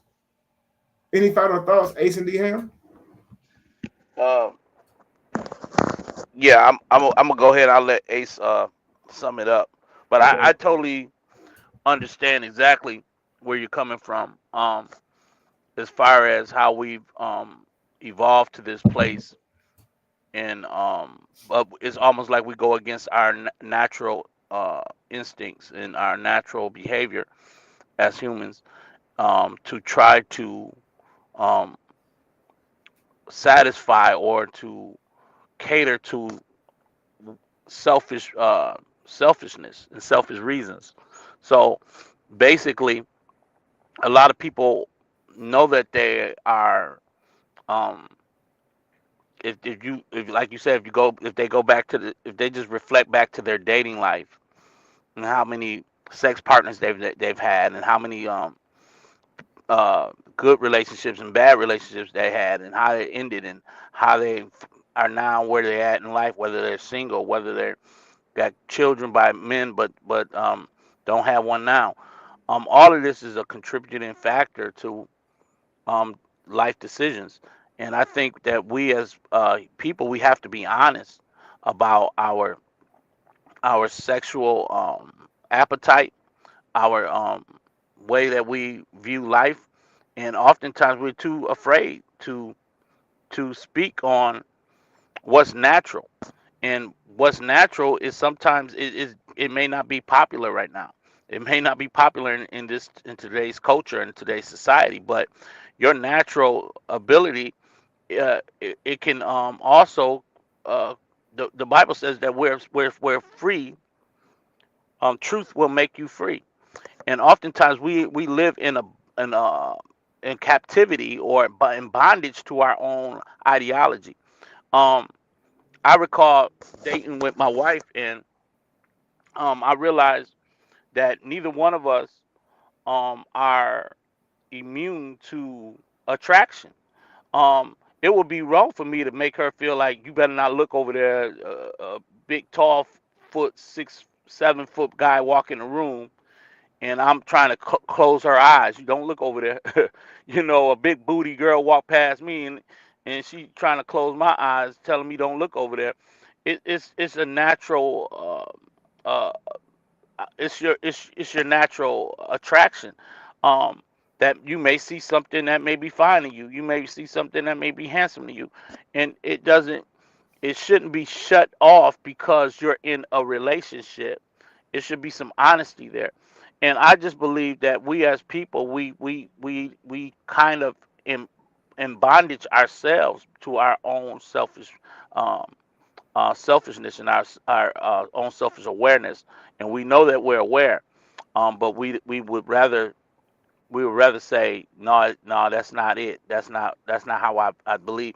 And oftentimes people would, they know that how they think when nobody's around or what's really going through their mind, but they'll just say what is more popular to say on the front end because it keeps them from being held accountable So I just believe that we have to be more honest, and we have to be more truthful about things, and that's where I'm at right now. You're right, bro. You're absolutely right. Ace. Yeah, so the cornerstone or the linchpin to any powerful society, especially when you look back in antiquity, is basically family, right? And so your most powerful resource as a family is going to be your offspring. So what agency provides you the most powerful leverage of that family is going to be polygyny, polyamory, so to speak. So with that said, it's just natural order. So when you look at nature, when you look at biology, when you look at science, it only makes sense. We're predisposed for it. We're already doing it. We're just not recognizing it. And most of all, it's truth. So I'll just sum it up like that. Mhm. People just need to be transparent, honest, and truthful, and live according to nature. And that's basically spirituality. So, Yes, sir. and there's godliness at that point too. Absolutely. And so someone asked a question the other day. They said, how important was polygamy to indigenous people? That's like asking how important was hunting to indigenous people? How important was fishing to indigenous people? They would never called it poly. So that's like saying how important was survival to indigenous people? They wouldn't even know to call it poly. So when people talk about it and be like, well, everybody didn't practice poly. Some people practice monogamy. The people who were practicing monogamy were considered poor. They would only one person wanted to be with this man, and so while he's with one woman, that's fine. Everyone else is moving faster than him because they're having multiple children at the same time. DM, I hear a lot of men even tell me today, 2 women will just get on my nerves. Ain't no way I'm about to sit here and take care of 2 women. I guarantee you never hear a gorilla or a lion in the wild say that. Those two Now you women want. are blessings to him. You got people to help you hunt and take care of your young. No, and you wouldn't hear women saying, I don't need a man. The only reason we're able to say this, guys, is because we're in a first world country, and we can say stupid shit. Just the Come on. environment alone, not even animals. Mother Nature alone tells us we need each other. You understand what I'm saying? And so Come that's why on. we're so zooed that we've been domesticated, we're desensitized to who we are. And until we actually wake up, and sometimes I wonder if we can, because they say the dog comes from the wolf, right? Could the Right. dog ever become the wolf again? You got to think about this. Well, we've bred countless animals to get certain breeds of dogs. So I know that dog, I know the Cocker Spaniel can't go back and be the wolf. I get that. But the wolf itself becomes domesticated. When the human gives it food, the wolf somehow loses its ability to hunt and will instead go to where the humans live and get their handovers. And you can see this through time. The wolves will even start looking nicer in the face and appear to have a smile, and their whole demeanor will begin to change, and they'll be softer towards humans because they are a source of food. The wolf learns, I don't have to fight for food. I can go over here and kind of beg for it, and I don't have to risk getting injured by chasing the buffalo. Chasing the warthog. So they will do this as some kind of negotiation with humans, and in turn they protect the humans. And you see monkeys now do this with leopards. They'll warn other animals on the ground that leopards and stuff are near, so they can run. They can't see the leopard coming. So as soon as the leopard's around, all of a sudden he hears monkeys. Ooh, ooh, ooh, ah. The monkey has an agreement with all the other animals on the ground that if I see a leopard, I'll let y'all know. And what all those animals do is they save the monkey some of they hunt and gather. They leave the monkey extra food, so the monkey eating good because they like, hey, I can see high. This is what I can do for you. So everybody got to pay the monkey a tax, because without the monkey, I ain't warning you about the leopard. Just think about this shit. I didn't know that was. I Work. gotta get on my daggone. I gotta get on my what you call it, animal history. Yeah, your animal your Discovery Channel Discovery shit. Channel. Yeah, I gotta figure this stuff out here. Nature, man. Yeah, nature. That's why I say if someone gets binoculars, right, and they looked at humans from the outside looking in, you feel me? Mm-hmm. And they did a video like this. Let's say you get the guy the crocodile hunter dude, right? Right. Just imagine this. The guy, he got the binoculars looking at a city, and he's like, biologically, humans display traits commonly associated with a polygamous species. Males produce millions of sperm daily, an evolutionary strategy designed for widespread reproduction, while females exhibit concealed ovulation, a feature that promotes multiple pairings rather than a single permanent mate. Unlike monogamous species where males and female reproductive strategies are synchronized for exclusive pairing, humans share more similarities with polygamous primates, our closest relatives in the evolutionary chain. Then it would go to like lions and damn gorillas and show you all that shit. Then it'll come back to the narrator and shit. In the prehistoric world, survival depended upon communal living. Early humans formed groups where multiple partners were not only accepted, but encouraged. Strong genetic diversity ensured a healthier offspring, while shared parental responsibility allowed for greater survival rates. The idea of one man and one woman was impractical in these early societies. And at this moment, you showing tribes and shit, right? Then you go back even further, you show the white man like dusting off our bones and shit.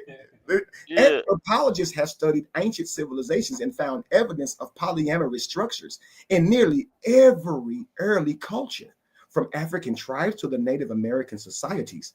From ancient Asia to pre-Christian Europe, polygamy was the foundation upon which families, communities thrived. I'm gonna make some shit like this, bro. Come on, you good at that now. You good at you don't figure that out. So for thousands of years, polygamy was not only accepted, but it was institutionalized. In many societies, kings, warriors, and everyday citizens engaged in multiple partnerships. Ancient scriptures, including the Bible, the Quran, the Hindu text, reference polygamous unions as the norm rather than an exception. Come on. And you need this because a human can watch Discovery Channel and learn more about the cheetah, right? We can watch and learn about the giraffe, but we've got nothing to watch to learn about the humans. So the human will actually be social with humans every day and still not know who the human is. The humans are still walking around thinking they monogamous. If you zoomed out and just watched how humans do their thing, bro, it ain't a single alien on this world who watched a human and would say that they monogamous. There's no way they would. If you looked across the whole world at how humans populate, no alien would say, yeah, they monogamous. They would say they are polyamorous. That's what they would say. Yes, indeed. Because humans do not choose one partner and mate for life. They just don't. We try to negotiate that in a personal relationship so we're comfortable feeling like they're not cheating on us. But us outside of a relationship is the true nature of human beings, yo. And we date for survival, which means whatever society looks like or whatever the environment looks like is at that time, we will evolve to breed to be the best functional during that time. Believe it or not, as weird as it sounds, there was some scenarios where a woman having multiple husbands was feasible. Now, when it comes to creating a legacy, it's not feasible because it takes her a while to have kids. But let's take the Spartans, for instance. They built themselves on war, right? So Spartans had multiple wives because it was incumbent that their soldiers have as many offspring as possible so they could have soldiers. So wives would be dedicated to soldiers to make sure they get offspring, right? But the problem with being a soldier's wife is the soldier risks his life every time he go to war. So the wife would have two husbands. She had a soldier husband and a political husband. Because if her husband died at war, now her kids don't got a father. Well, the political husband raised all her kids if they were his while the husband was at war. So guess what? Husbands be at war back in the day for years at a time, bro. So your wife over here ovulating, not giving you no kids because you off at war. Guess what somebody else was doing for you as a favor? Sleeping with your wife for a favor. Yeah. So when you get back home, guess what? You got 4 kids that you're not questioning her loyalty on because those 4 kids are now in your house benefiting, protecting your mama. And guess what she made sure she did for you? Chose the best possible male. She didn't just sleep with a Jody. When you came back home, it was kids that you can be proud of. And the Spartans wasn't tripping because he don't want her to sit there and not have no kids while he gone. He doesn't mind those children not being his as long as they're warriors because he knows if she got 4 kids instead of 0, that's 4 warriors that contribute to the army, and everything was for the betterment of Spartan society. How much powerful were they in the other countries? Because they didn't focus on shit like cheating and you having, they focused on shit like survival. Penguins do this to this day. So they have mating rituals, right? Penguins do. Because they say penguins are monogamous. Look, biggest load of bullshit you ever heard of. They mate for life, but not with the same person. So they have partners for life, but what they do is each mating season, they don't know who their breeding partner is going to be. Their breeding partner is who's ever biologically compatible with them. Who's strongest at that time gets the strongest mate. And it goes in that order. So if I was lazy this year, now the wife I won last year, we was both the strongest. Like an NBA player, you know how you can fall off. Okay, this year when I go to the mating ritual, if my DNA ain't that strong, they're gonna put me with somebody who's compatible. What this does for the penguin is multiple children by different people strengthens their DNA. It's harder for them to get sick because it's so diverse. If they just partner up for life, one bad season can come across and kill them all, and they'll be easier to kill because their DNA is not diverse. That's why asexual animals like starfish who just replicate outside of themselves. That's why while they don't need a partner to reproduce and they can reproduce faster than anybody, they're also the most vulnerable because they're just clones. So whatever make him sick, make him sick, make him sick, make him sick. What makes us strong is having diversity. So the penguin saying, this year, I'm compatible with this penguin. Now, you go off and you breed with that penguin, right? So now after this male goes and stays with this penguin and breeds with her until she gets pregnant, because this could be for a month or so until she actually, it's what it takes, right? Now he fertilizes the seed. When he waddles back home, guess what he finds in his nest? Eggs from where another male who was compatible with her bred with her. And his job is to raise whatever eggs is in his nest. His kids are somewhere else, but he don't think about that. He's thinking about raising these kids because next winter, these kids are going to be who help him hunt. So they're not his, but he benefits from raising them. And those kids benefit from having the best possible father at that time. So if you were sick at that moment, you weren't that healthy. A stronger male came and fathered your kids that year. And all you got to do is raise them. You get the benefit from having all those stronger kids around you. The penguin wasn't saying, but was he bigger than me? Well, did you go down on him? Well, again, it goes back to science because polygyny supports genetic diversity as opposed to monogamy, which supports in-house breeding. Right. So that's how you know that through polygyny that you can repopulate the earth, because when children come from the same mother, they're full siblings, but when they have different mothers, they're half siblings. So that prevents genetic that prevents incest, as it were. It doesn't make it incestual between the offspring's breeding. What's crazy is this is biblical. I know. In the Bible, children who didn't have the same father weren't considered brother and sister. I know. You're only brother and sister if you share the same mother. And I don't know if the audience are aware, because in Black culture, in Black families, if you have the same father or the same mother, we still say you're siblings. But in the Bible, that's why you're like a half brother, because again, you got to come from the same mother to be a full sibling. Right, of course. You know what I'm saying? Because she has the mitochondrial DNA. Right. But in the Bible, it wasn't even a half sibling. In the Bible, you weren't considered brother and sister at all because you didn't share the same father.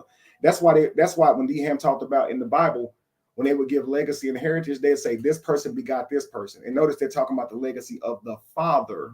And if you didn't come from his house, you're not a sibling with anybody who came from his house. You're a sibling with who all came from your father, not your mother. So essentially, what I'm saying, guys, is back then, if a woman had two baby daddies, children was not brothers and sisters. Don't that sound crazy? Come on. You talking. So now anybody who your mama had, you call your brother or sister, right? But in the Bible, that wasn't your brother or sister. That's crazy, ain't it? Facts. So you really have to ask yourself, okay, am I delusional? It's okay to be, but it's better to wake up. Should you be judgmental of someone who's being honest about their polygamous nature when you know that you are polygamous too? Now, you might say, I'd rather a monogamous style relationship, and that's fine. If you guys would rather date monogamously, that's fine, because you might say, I'd rather a relationship where I'm just with one person, and I'm okay if they have a child outside of me. I just don't want a person who's with multiple partners. That's fine, but you're going to want to call that monogamy, but we're going to call that a monogamy structured relationship, because you're not monogamous. You're not. You're trying to negotiate monogamy with this person you're with. But the Right. only reason that you have multiple relationships and children outside of the person you're with is because you have been polygynous in your nature. And that's all I'm Right. saying, guys. And if we accept that, it would be better for the kids, because it's the kids who we are failing by not being accountable to the bullshit we doing, man. Regardless of who I have a child with, I should be functional for that child because it didn't ask to be here, no matter what. And how many times you see the childs who lose because we as adults don't want to own it? How many fathers say to the child, D-Ham, well, I told her I didn't want no baby. I told her I didn't want a child. It don't matter if you told her that or not. That's Look, right. you pray to God for a child the moment you had sex, the moment you got married. God said you was married, and now you're trying to not be accountable to what you created because you saying you wasn't ready, but you did the act. That's it. Now, if you take away the ability to delete pregnancies, right? If you take that away, women would have to be more picky with who she chooses as a partner. And I guarantee you men would too. If they couldn't strap up and they wasn't no condom, they would know they wasn't about to sleep with that low vibrational woman. Right. But in our mind, we think we can strap up. We think we can lie to God. Well, I ain't ready for no relationship. She got a big ass, so I'll fuck her. But let that woman get pregnant. It's damn, I ain't want no baby. So now I'm about to pull a whole bunch of nigga shit. And now the child is who suffers because of that. It ain't right. I wish every human being out here that made children would stand up and go be with their child, whatever that looks like. And if you end up in a poly relationship because you're having to be accountable to the multiple that you created, that's just, it is what it is. But that's what you already. Stop lying. Right. But that's it, guys. I can go forever on this subject. We're gonna have multiple, but in a month, in literally a month, I'll start doing the countdown this week. I'm doing a poly curriculum, and you can attend this by memberships on my platform, which will be this YouTube platform. So just stay tuned for details. And I want to thank Ace for being a part of the live. We about to go out and have a build, and I certainly want to thank D-Ham for being live, man. It means the world to me. I actually hit D-Ham up personally and said, hey, man, I want you specific for this video. I know you have a lot of knowledge when it comes to the Bible. You're an excellent teacher, and you're somebody who, when you hear something, you're able to disseminate it well. D-Ham, while he is a Christian, he doesn't have a whole lot of mental blockages where he can't hear new information. And that's what makes D-Ham so unique and so good to work with. So I knew this would be a topic that I could just drop on you, and I know you'd be able to hear and not feel triggered by it. So I appreciate that. I think you are a great example for other Christians because they have a problem with hearing new information. Right. But you're able to hear that information and break it down better, even if it's new to you. You see what I'm saying? So I really appreciate you, brother. Absolutely. And we want to make certain that we get audience participation, y'all. So on the next time we go live with Kev, we want y'all to come in, have questions. We want to be able to read your questions in the chat. If you are monogamous and you don't believe in polygamy, we want you here.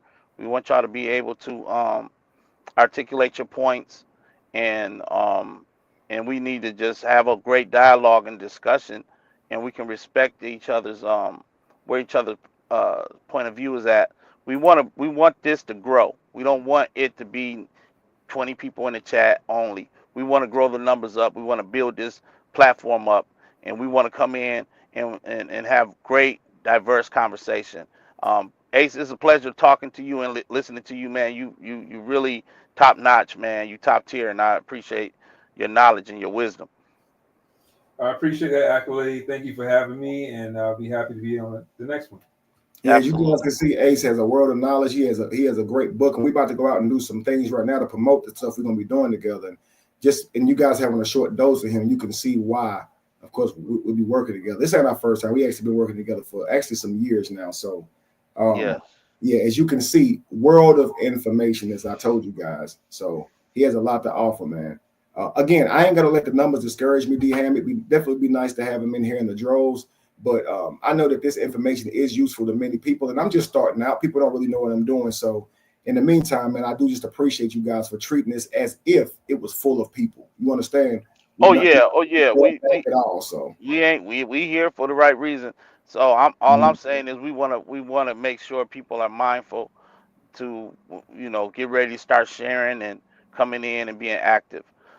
That's it. Yes, sir. And I hope Keep It Real with Am is still here. I see that she had said something. I didn't see it earlier, but Thank you for dropping in the comment and supporting the live. I'm sure you hit the like button and drop the comment. Thank you so much. Let's keep it real with Am. And my Yes. booze, of course, Terry Dow, Sakina, the court warder, Brother Devin.